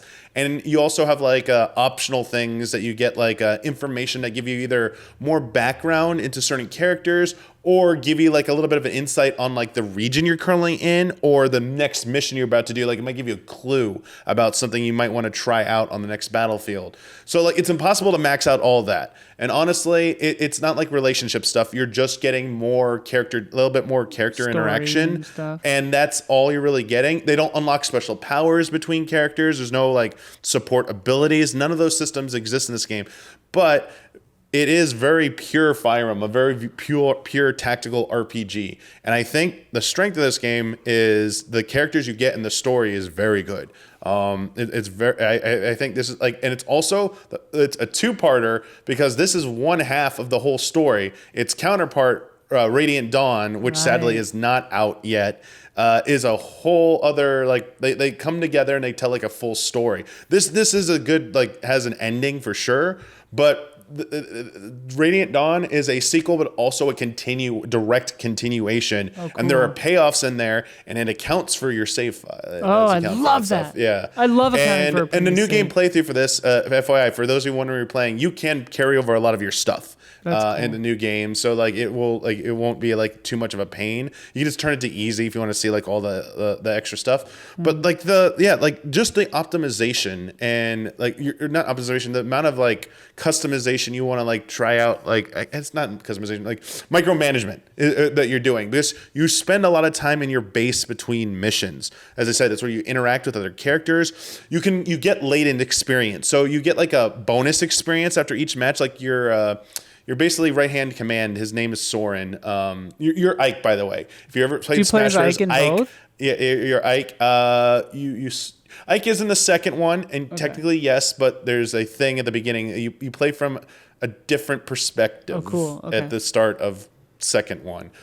You're Ike, and you're part of the Grail Mercenaries. Your father runs this mercenary group that has been loyal to this country, that has been very generous to you. They're known for being a peaceful country. And in this world, there are humans and there are non-humans. And the non-humans have been treating pretty poorly by humans. And Crimea is the name of the country that you are starting in. They're the ones who are trying to like foster and kind of encourage like human, non-human relations. Like, so non-humans are called Lagoos, and I don't know if I'm pronouncing these right because I don't remember if they've been said out loud. And then humans are called Bjorks or something like that. Lagoos there's also and Bjorks, that sounds right. There's also there's also some slurs that are used for both sides that they call each other when they're not so happy with each other, and that's what you get at the heart of that. Like, there's everywhere you go, you see like both, like you see true nature of war. You see there's a lot of things in here that I think are still very like relevant.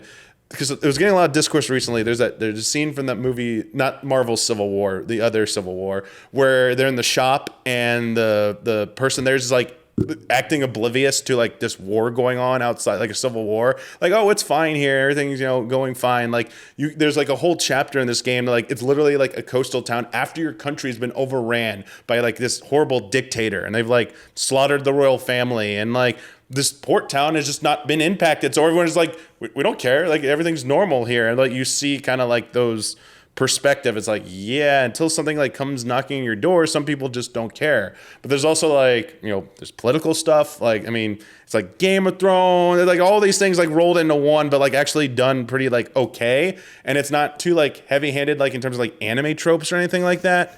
Obviously, like the character designs are very like 90s anime influenced. And I kind of like that about it. And honestly, it's just a really strong narrative. The older ones were just very simple because of like technical limitations. This is the one where I played it. I was like, damn, this cast is really good. The story is really good. I was like, damn, I'm like playing this is like a good anime, story, but also like a good game as well. I mean, it feels really rewarding. It can be very punishing, but it comes the 3 difficulty settings. There's easy, normal, hard. Do not play on hard if you have not at least beaten this game once. You'll get your ass kicked. But it's insane. These are the real difficulties. The newer games, hard is like normal. This is hard, where like if you're not mathing out shit, you will lose. You will have no chance to win, in fact, if you're not doing the math and paying attention to that. But yeah, like gear management, everything down to like gear management and like when to like level up, like you like want to hit like level caps before you promote people to a new class, so you like max out those stats because it really matters. I mean, it feels really good to earn that stuff, and then like deciding, okay, I have extra bonus experience, who do I want to give it to, like who's the closest, or who do you like, and you're gonna get like new favorites. Like you might be spending a lot of time on a character, and then you get like someone who's like the evolved class of them, like damn, they're already evolved, so do I keep staying with this character or do I go to the evolved one? And a lot of classes have like branching things. Maybe not like what you pick for their class, but like one of them is the mage when it evolves into sage or whatever the casters evolve into their class. They can choose like they use like tomes, but then you can either choose to use like staves or you can use knives. So you can either be like have some melee combat or you can start casting like beneficial spells as well as your like DPS spells. And yeah, there's a lot. And the maps, the variety in the map, we already talked a little bit, but like the terrain, like the things they do with the terrain, like desert levels where you can't have like your mounted units because they'll barely move, like you'll be at a strong disadvantage. They have like a fog of war with like a snow level and the forest one where you kind of like can't see where you're going. levels that punish you for you trying to use flyers, a lot of indoor close quarters, there's only one square to go forward. You better be careful about who you put in the front, because if it gets like backed up, you're in a jam, like you can't move people. You gotta there's like, you want to like, do you use your thieves on this map? Because you see a lot of chests, like there's a lot of just like subtle not subtle, but like small decisions that feel like they add up and it's meaningful. And then I just think it all comes together. It's very well done, and this has been a hard game to get. It had been very pricey before, so it's been like set free, so that as long as you're willing to pay the expansion pack price, take that. Yeah. You don't set free for own $40 a year or whatever. Yeah, you don't own it, but you're not having to pay like $100+ for like a used copy. $370 on eBay. Jesus. Okay, it's way more than that. Yeah, you get a discount. $700 for mint condition. You get a discount. I really like these. These are of the non everything pre-Awakening. This and Radiant Dawn are my favorite ones for sure. There is voice work in the cutscenes. I forgot. The cutscenes do technically have some voice work. There is some voice work. Nice. Forgot about that. We were talking about this the other day, I think after the stream when we were walking outside, but the games need to stop calling something story difficulty if it's not just like press forward and see the story, you know? Like, we were talking about this with regard to Silent Hill F and like Clair Obscur and whatever, where it's just like, if you have a thing called story difficulty, press X to win. Press X to win. Yeah. It's a story. I'm here to watch a story. So, I'm not going to engage. Like, otherwise, hard, normal, easy, story. Story is easier than easy. Yeah. And easy is easy, but still you engage with the systems. Like, my advice to you, if you ever do try it, Isla, is a cautionary thing. You will probably figure it out. So just to reiterate, you're going to be given an extremely strong character, and you're going to be very tempted to play as them at first, like, and focus on them. Read hot girl. And you should use them as sparingly as you can, because they are already at the promoted job class. Okay. So they don't earn a lot of experience, and you want to get your other characters to earn experience. Okay. So try don't to be tempted by the fruit of another. Got it. Unless you're just gonna like feed them everything and try and like hold everyone back and just have them like roll through everything, which is probably doable and easy, then you could just do that. Nah, I play these games on normal. Yeah. Hell yeah. Thanks, Sick. Damiani. Looks great, Damiani. Looks like just 21 such a cool years blast old. from the past. I can't believe this game is old enough to drink. It's so fun revisiting old games and legendary franchises. It's one of my favorite things to do of all time. So super cool. Yeah. Especially too at a time now with like Fire Emblem is such a household name. Ike is so legendary because of Smash Bros. You know. So just a really cool piece of history. Yeah. When's the new one come out? The Coliseum? There was a rumor about May, but I think that was just like someone guessing. But it's this year. It's gonna be May. Sometime this year. So, but wait, if there is... You might find out next week. If there is a partner preview, what... They might have a first party thing in there. I think they give Fortune's Weave's date will probably be in that direction. Yeah, does Fire Emblem count as first party, or is it...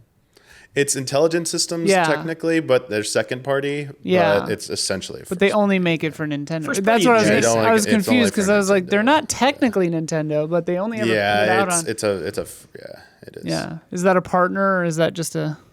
Yeah. They've been like Intelligent Systems makes their. I don't know if they still do, but up until the Wii U era was making their dev kits and capture like all the tools we used to use back at game trailers were made by them. Right. Like Intelligent Systems is such a great DS Capture company like had name. the Intelligent Systems logo on it. That's fucking sick. Remember the Wii commercials where those guys would show up at your house, the doorbell, and that then was they the would original go, one. We want like to play. Yeah. It's just like, what a fucking great that was a commercial. very good marketing Such a good commercial. So jolly. campaign. Yeah. Alrighty. It is time for Love and Respect.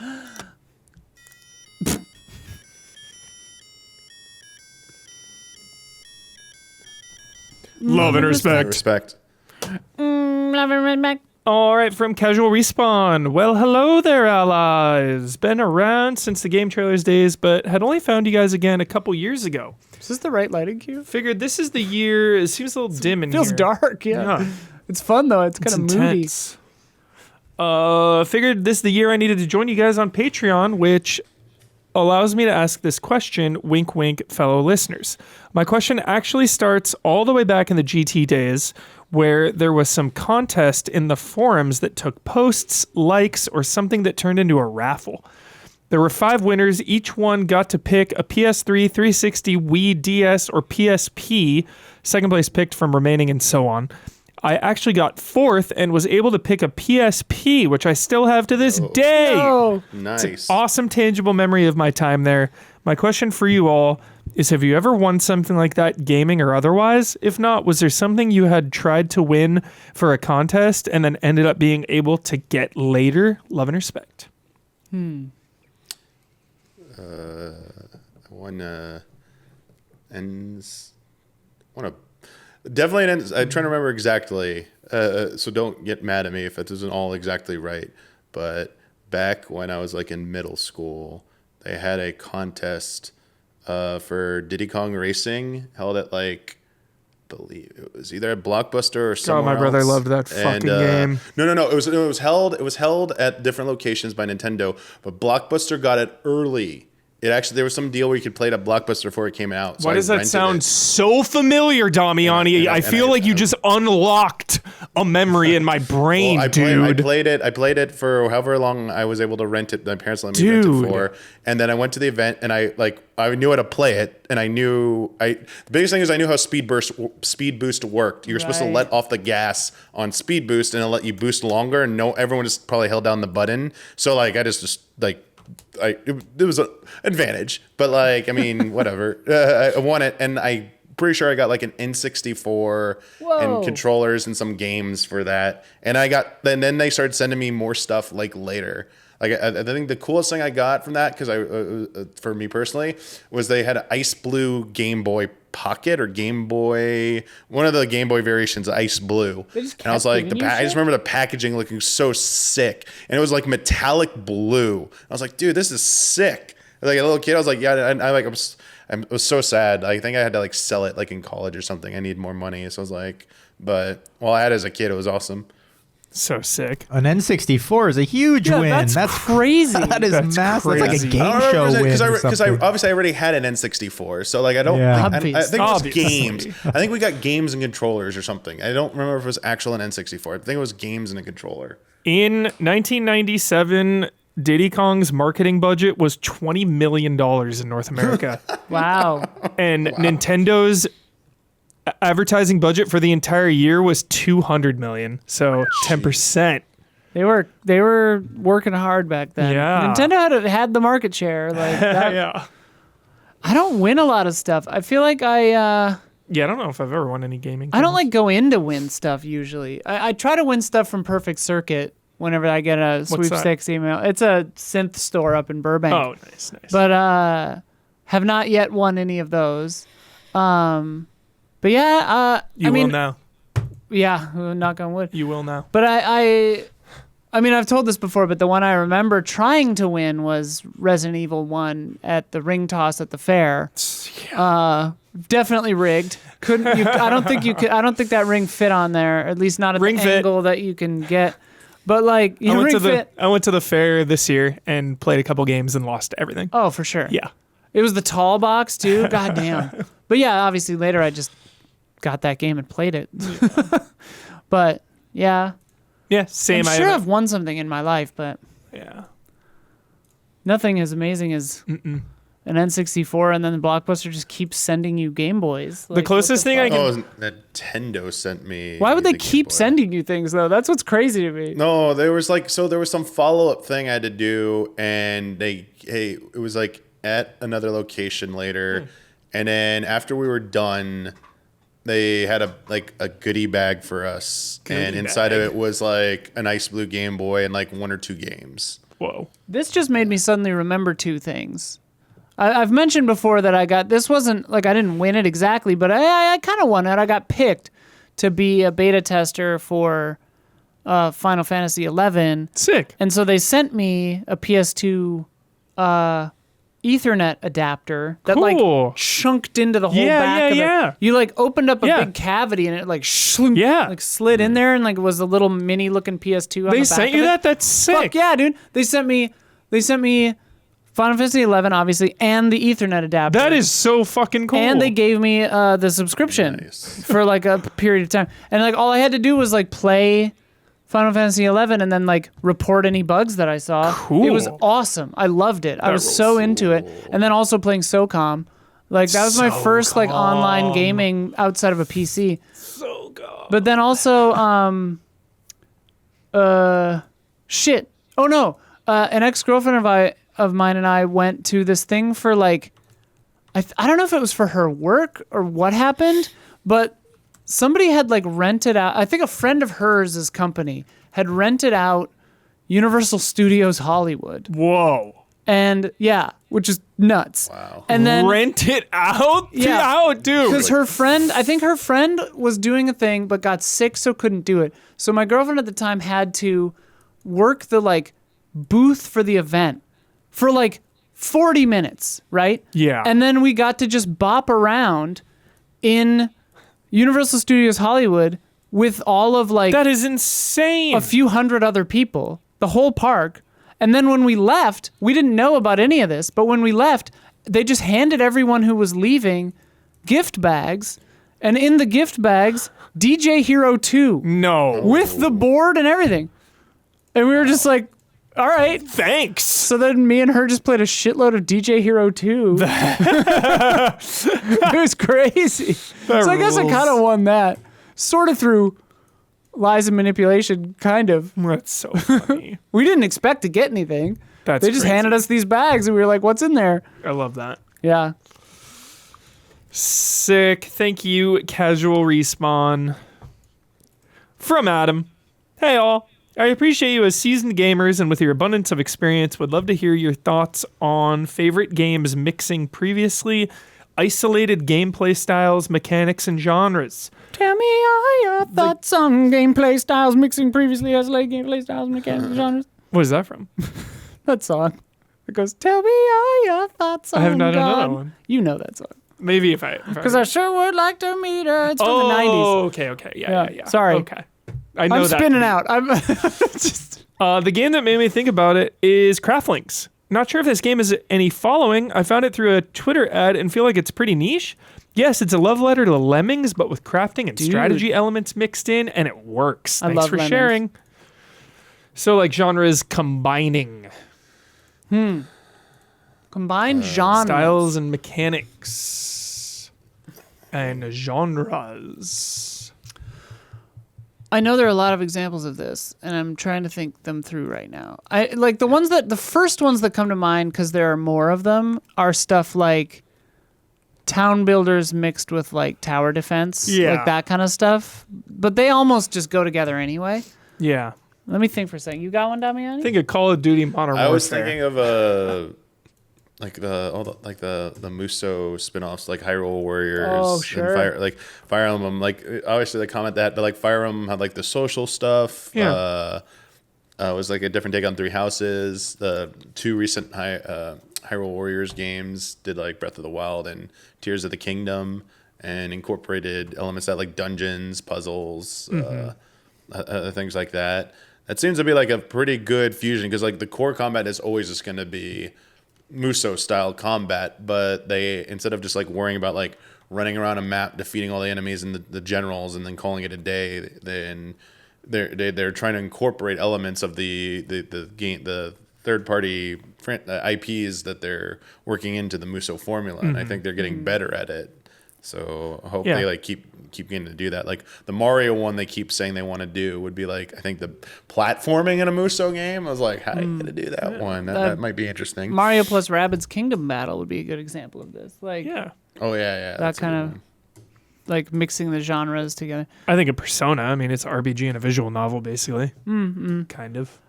My God, my real answer is Tremulous. Like, let me explain what Tremulous is, okay? So back in college, we would play this game called Tremulous, which was like a freeware, like, I don't know, maybe it was like a ripoff of like 4 other games, but it was like it had AVP style combat where it was like one side had humans, like the Terrans, whatever. They would like, your Marines. And then the other side is like the aliens from AVP. So there were like certain different kinds of aliens you can evolve into. Some of them can go on the ceiling. Some of them are big and harder to kill, but they can't go on the ceiling. Some of them are like tiny little scuttlers.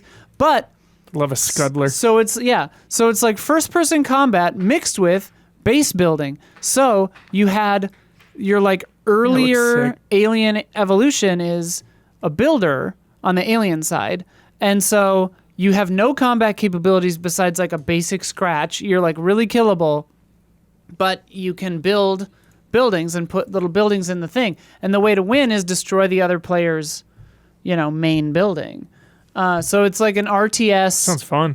FPS. And it was so much fun. We played so much Tremulous in the Mac lab in college. Sounds sick. And no one has ever heard of this game.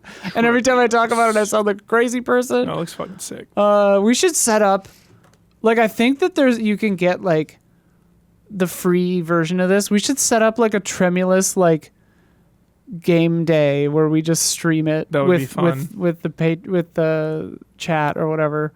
Tremulous is insane. Yeah, it looks really cool. Starship Troopers vibes. Yeah. It probably sucks. Who knows? No way. No, because there's like, they were trying to keep it going, like source codes going to GitHub and continuations and Tremulous, seems dude. like it has a small but loyal following there. Count me amongst its small and loyal following. God, I remember this menu. Sick. Dude. Tremulous. Good example of a genre hybrid. Straight up. Yeah, give us more like FPS RTS mashups. It was started by players of Quake 2 mod Gloom. I know, I saw like Wolfenstein Enemy Territory is referenced too. It's crazy. Alrighty. Do you have a genre mashup? You can't think of one? I just thought a Persona comes to mind. Yeah, I don't really know. We live in such time when everything is just like mashed up. Like, there are no genres anymore. It feels we always joke about that, how just like everything has elements of so many different kind of games. I mean, obviously a big one I think of is Modern Warfare, like giving your guns, leveling up your guns was just like crazy. Yeah. That changed a lot. It changed a lot in this industry. Leveling up your damn guns and your account in Call of Duty. For sure. Any Don? The only thing that kind of comes to mind that I really enjoyed, kind of like game within a game mashup of genres, was in Black Flag, how they had the importing, exporting Oh my God, on the section. phone. And then they had the companion. I was just like addicted to that. Same. The mini game, and they could have expanded Like that game, running your Hubert, ships to and it stuff? could have been like a full-fledged Trade route trading game. I always hope that they'll expand that for when they do a Black Flag sequel and make it just a full-fledged import-export trading game, like with complexities and everything, just like get into the nitty-gritty. But it was such a nice way of like staying connected to that Black Flag universe while you weren't there. You're at work or whatever. You're just kind of checking in on your goods and everything. It was so fun. I'll give a shout out to a newer one, Absalom. Beat 'em up roguelite. Oh, nice. yeah. Such a fucking cool Very mashup. nice. And That it is a good one. really, really works. It really does. Just multiple characters, and again, the way they make it so replaying the levels feels good each time still, because like there's so many routes, there's so many secrets, there's so many quests that just like every run you do, you'll get a new quest or a new step in the quest to go somewhere else. So cool. That was a good one, Huber, for sure. And then Zorgla in chat reminded me of one of the greatest mashups dang it, what was the pinball platformer that I can't remember the name of right now that I was obsessed with? Yoku's Island. Oh, yeah. Yoku's Island Express. Yoku's Island Express. That game was sick. It was like basically Metroidvania pinball. Metroidvania platformer, but it was pinball mechanics, and it like at first glance you'd be like, okay, this is going to be neat as like a gimmick for a little bit, but the fact that they carried it through the entire game in such a brilliant way, and it just never let up and like never kept surprising you. It was like so well executed. Yeah, Sick. Yoku's Island Express for sure. Thanks for reminding me of that, Zorgla. That's a good one. Jason Wishnov's upcoming People of Note musical and RPG. Nice. It's gonna be sick. Also, shout out to the greatest genre of all time, the immersive sim. Deus Ex. Like having full-on RPG mechanics and choices in this first-person shooter. I can't really call it a first-person shooter, but like that's kind of what it is. Yeah. I love System Shock and Thief. Hell yeah. I love how when you do quotes, it's like a full body. You like wiggle your body too. You don't just go. Because for me, I just go. It's just fingers. Yeah. But you're like, Just like, because it's always like, yeah. You're like, From Stone Cold Miracle. Howdy to the Easy Allies. The Nintendo 3DS is turning 15 Shout out. this year, meaning it's the perfect age for listening to new metal. Hell yeah. I've decided the timing feels right to pick my new 3DS up in respect to this moment and start Fire Emblem Awakening, which will be my first Fire Emblem ever. This is the Fire Emblem podcast. Tell me, Here we go. It is. The 3DS is arguably Nintendo. Yeah. The 3DS is arguably Nintendo's best console, and I do truly mean that. From its focused and high-quality library to having 3D built into the screen, shout out to Don, to the customization, That's you, and Don. also the slick design of the console. My question is this. What is the panel's favorite 3DS game? Super Mario 3D Land. yeah, Easily. That one is. What is your ultimate pick? Or even is there a specific game you would recommend over any other? Huber has been quite vocal of his indifference for portable gaming, so if he doesn't want to answer this one, he is allowed to scoff condescendingly at everyone else's picks. Scoff and love and respect, that is. Love and respect. Yeah. Yeah, you know me, I don't, if I'm gaming, I'm at home. If I'm out, I'm out. You know, if I'm away from my living room, I'm doing something else. Living room is right. For on the go or just best on 3DS? Sorry. 3DS. Super Mario 3D Land is a 11 out of 10. Yeah, that's a great one. And you said Awakening. Bunch of Zelda games on here. You got the my God! Majora's Mask 3D versions. You got A Link Between A Worlds. Link Between Worlds, dude! You had some other ones that aren't as highly rated. Holy There's Fire Emblem shit. Fates. There was also Fates on there. Pokemon X and Y was on there. Animal Crossing was on there. New Leaf was on there. That was a big one. Dude, Sun and Moon were on Link. there. I'm playing A Link Between Worlds Link tonight. Between Worlds was so good. What's the other one? I'm thinking Let's not of? forget Luigi's Mansion 2 was originally on there, but you can now play that on Switch if you have that. Fates had a ton of and they had the versions and stuff like that. I forget. Version of Dragon Quest. What was it? 8 was on there, right? Yep. Yeah, 8 was on there. Mario Kart 7 was really good. There was definitely some Mario and Luigi games on there. I can't remember which ones off the top of my head. Sakurai's Kid Icarus was on there. Uprising was on the there. control on that was kind of bungled, but So tell me, what's your favorite? Yeah. You got to pick one. You have to pick one was the question. Pick one. Sorry that they wanted suggestions. I have a question. List every 3DS game. Try to find something unique. It's appreciated. But what's your favorite? Awakening is definitely high up there, but I mean, I kind of want Ocarina of Majora's to be set free. I mean, Link Between Worlds was fantastic too. Those three Zelda games, it's tough to choose between. I mean, Ocarina of Majora already exists on their platform, so I'd probably go with A Link Between Worlds just to pick something a little different. You know, it's kind of like a spiritual remake of A Link to the Past. But yes, there's, I have one. It's kind of hard. Go ahead. Yeah. My favorite. I mean, I got a 3DS when Game Trailers shut down. I won a 3DS in the bloodbath of us getting fired and taking all the gear because they didn't want it. And we just split it amongst ourselves, and I got a 3DS.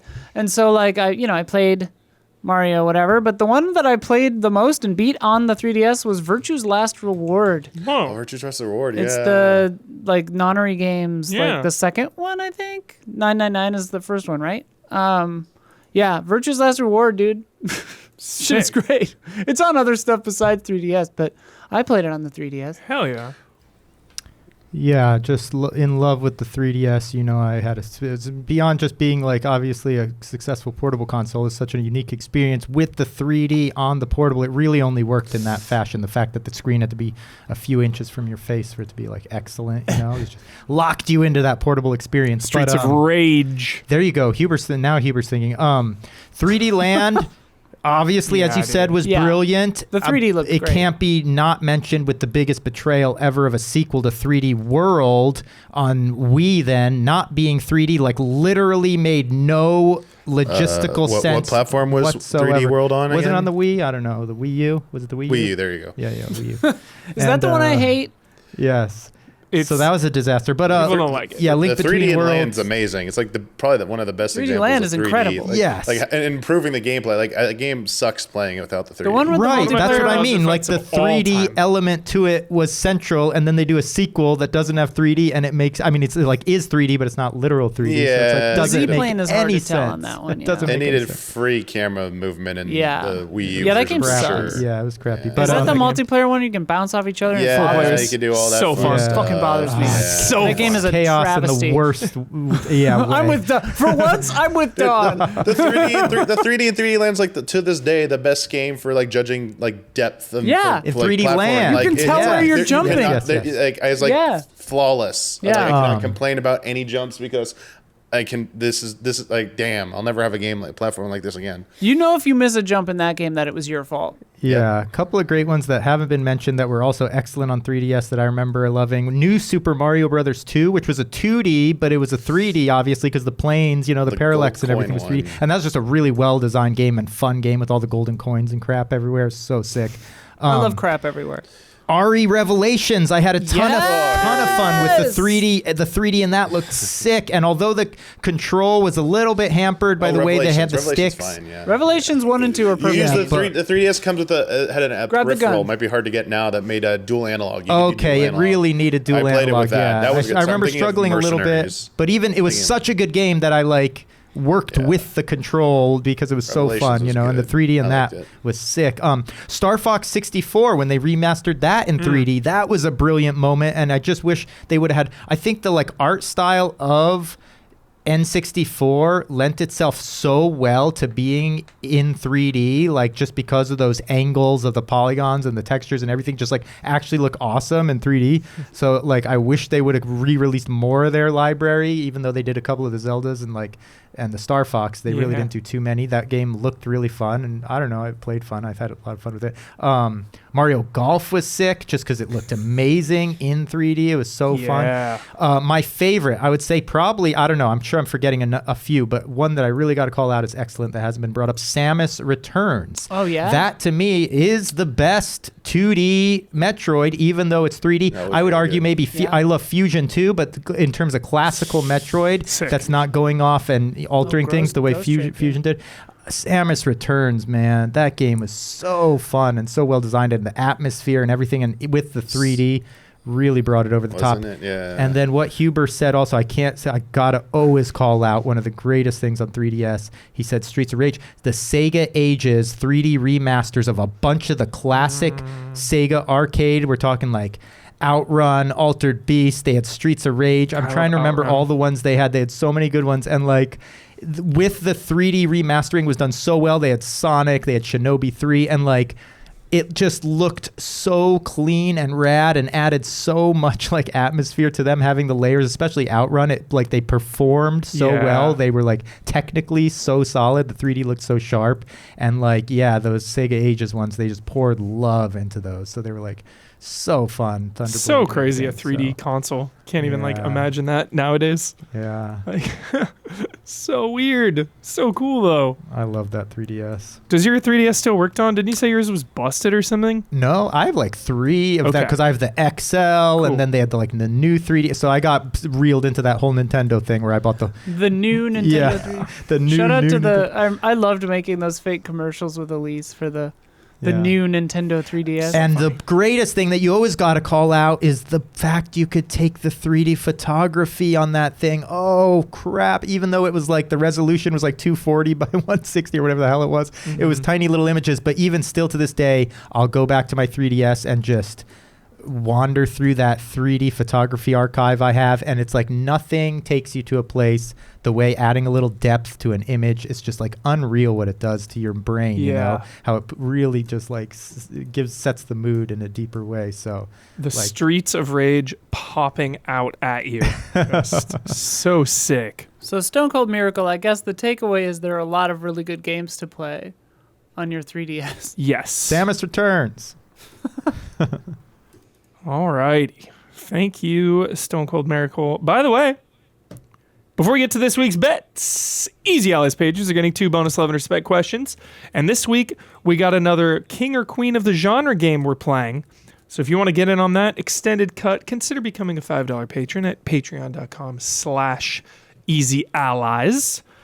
You'll get the podcast 2 days early and ad-free. You get into the official Discord. And you can submit questions to Love and Respect, like we just answered. So help us out. Get in there. Just $5. And if you really want to help us out, you can join one of our producer tiers starting at $25. All of our producers get their names added to the monthly podcast credits, which are read aloud by Brandon Jones, sometimes hilariously mispronounced. Often, perhaps. Our platinum producers get a shout out on this podcast each and every week. This month's shout-outs go to Jabboabs, Elthanis, and Lizard Wizard 64. Shout out! Now join us on Patreon for those bonus questions. Patreon.com/easyallies. It's time for bets.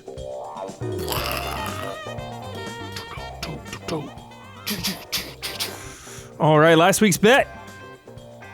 This week's bet first. This week's bet, Dragon Quest VII Reimagined, comes out in 1 week. Here we go. Here we freaking go. First GOTY contender, possibly. According to the top 10 Open Critic reviews, how many times in all 10 of those reviews will we see Clair Obscur or Expedition 33? Any reference or naming of that game in these 10 reviews? Will it be referenced 0 times or 30 times? Turn-based RPGs are hot right now. Super hot. Super hot. Straw Hat Pirates. Damiani, what do you say? I'm going with 0. 0 times. Not a believer. 0. The Capable Idea Isla. Been here the whole time. 4. 4. Strawberries and Cream Dawn. I'm going to go with 1. 1 time. And the 2-time defending World Series champions Los Angeles Dodgers says 5 times. Whoa. Wow. I've got the high. Wow. Reviewers can't help themselves, but referencing things in the moment. They I think reviews like to reference what is going they're going on. to talk about Dragon Quest 12 more at than the time. Expedition 33 in their reviews. Watch. Although I could definitely While see we're somebody. waiting for Dragon Quest, go ahead. Yeah, well, I could definitely see someone saying, bolstered by the popularity of Clair Obscur, Yep, coming off. turn-based RPGs are having their moment. Coming off of the most We popular wait around for GOTY. Square Enix to finally show off something of Dragon Quest 12. They're here with another appetizer in the form of Dragon Quest 7. Another Yep, appetizer. reviewers love that shit. You're so right. They dude. love it. They cannot resist.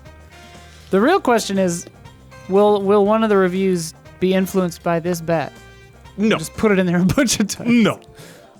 But we will see. 0001800. Yeah, boy, for real. All right, so those bets are locked in. How about last week's bet? Highguard just came out. We asked what will the highest review score be for Highguard? The highest review out of 10. If it was a 5-point system, we average that out. According to Open and Metacritic, the highest review score based on 4 critic reviews was 86. Is that a critic? From games.ch. Oh, yeah. As of Wednesday evening, there are only 4 official review scores, as most of the outlets have in-progress reviews. Still the same, I just checked. Cool. Making the winner, Isla and Dawn. Yay! No, Damiani. Yep, Isla and Damiani. Sorry, Dawn. That was rude. You meant Dom. Damiani. Yes, the Damiani and Isla both said 8.5, and it was 8.6. There you go. Dawn and I said 9. We said 9 out of 10. But yeah, you were 0.1 away. We were 0.4 away. Bringing the new scores, 2. Strawberries and Cream, Dawn with 3. We don't have noises. We gotta have noises still. Are we doing noises again? I like the noises. You do you. If you don't or do want to make a noise, feel free. But you have to leave a gap for the noises. Yeah, I guess that's what that was. Oh, I served it up. Strawberries and I Cream, didn't know. We Dawn. haven't done noise yet. I'm going to go... That was a Chris class crap or whatever. Yeah, we had to change the scores there. So, Strawberries and Cream, Dawn, and 2-time defending World Series champions LA Dodgers with 2. But now, officially on the board, the capable idea Isla with 1. Ah! That was good. And the Straw Hat Pirates, Damiani with 1. I'm gonna be king of the pirates. These are good. Hell yeah.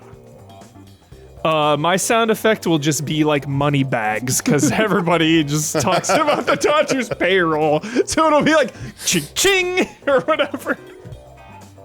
I gotta get a good like money sound. Must be nice. All right, we got some stuff on the docket. Goaty, I just needed a few more days, wrapping up like literal, like tying the bow on like 5 different things. It's so nice. So Goaties are coming up next week. The stream will be the 10th. So Yes. what we're doing is we're gonna, after next week's podcast, Damiani and Huber and I will basically just stay in this room Yeah. and record ourselves talking about what we think the Goaty is, and we will narrow down the nominees for our other awards.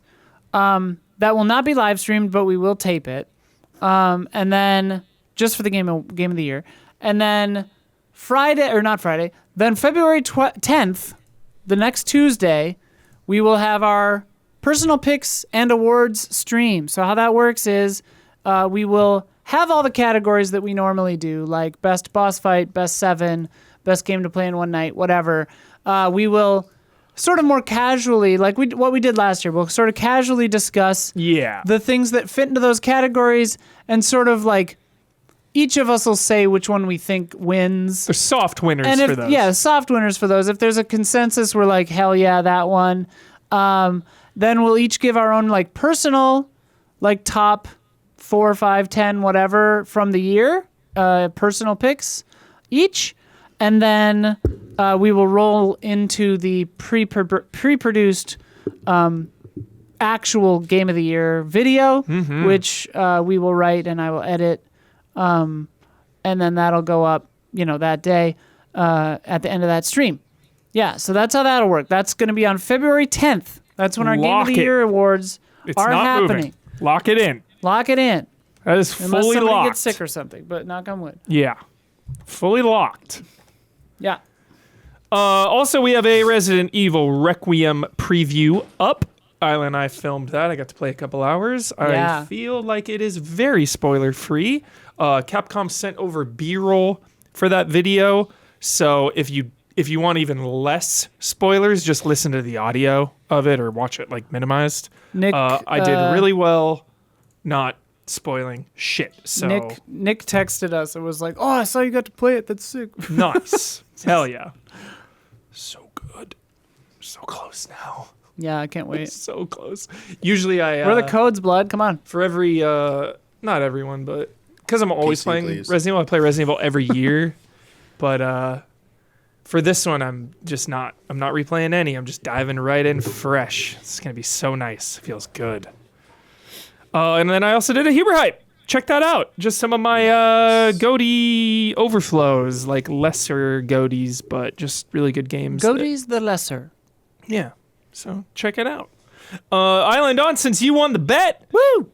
you get to shout Damiani. out to anything. Yeah, sorry. He said Dom. Damn it.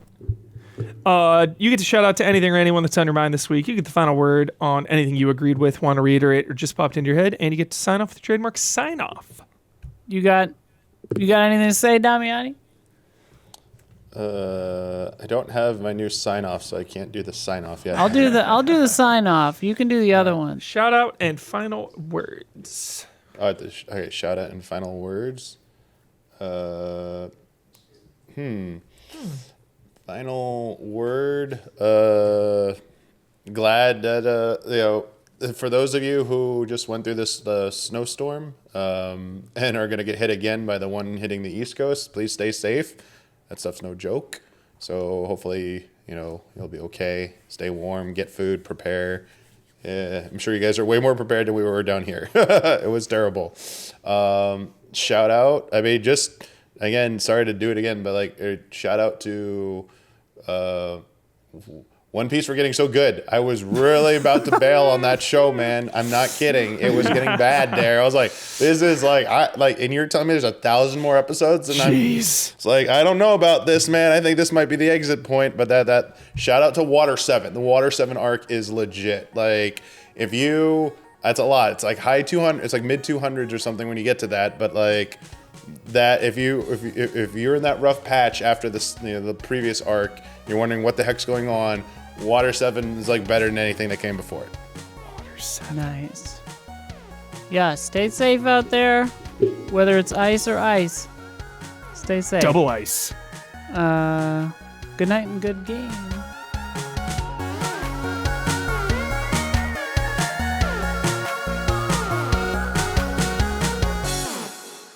I'm gonna be king of the pirates. The Easy Allies would like to thank our Patreon podcast producers. We apologize in advance for all the ally names we are about to misspell and mispronounce.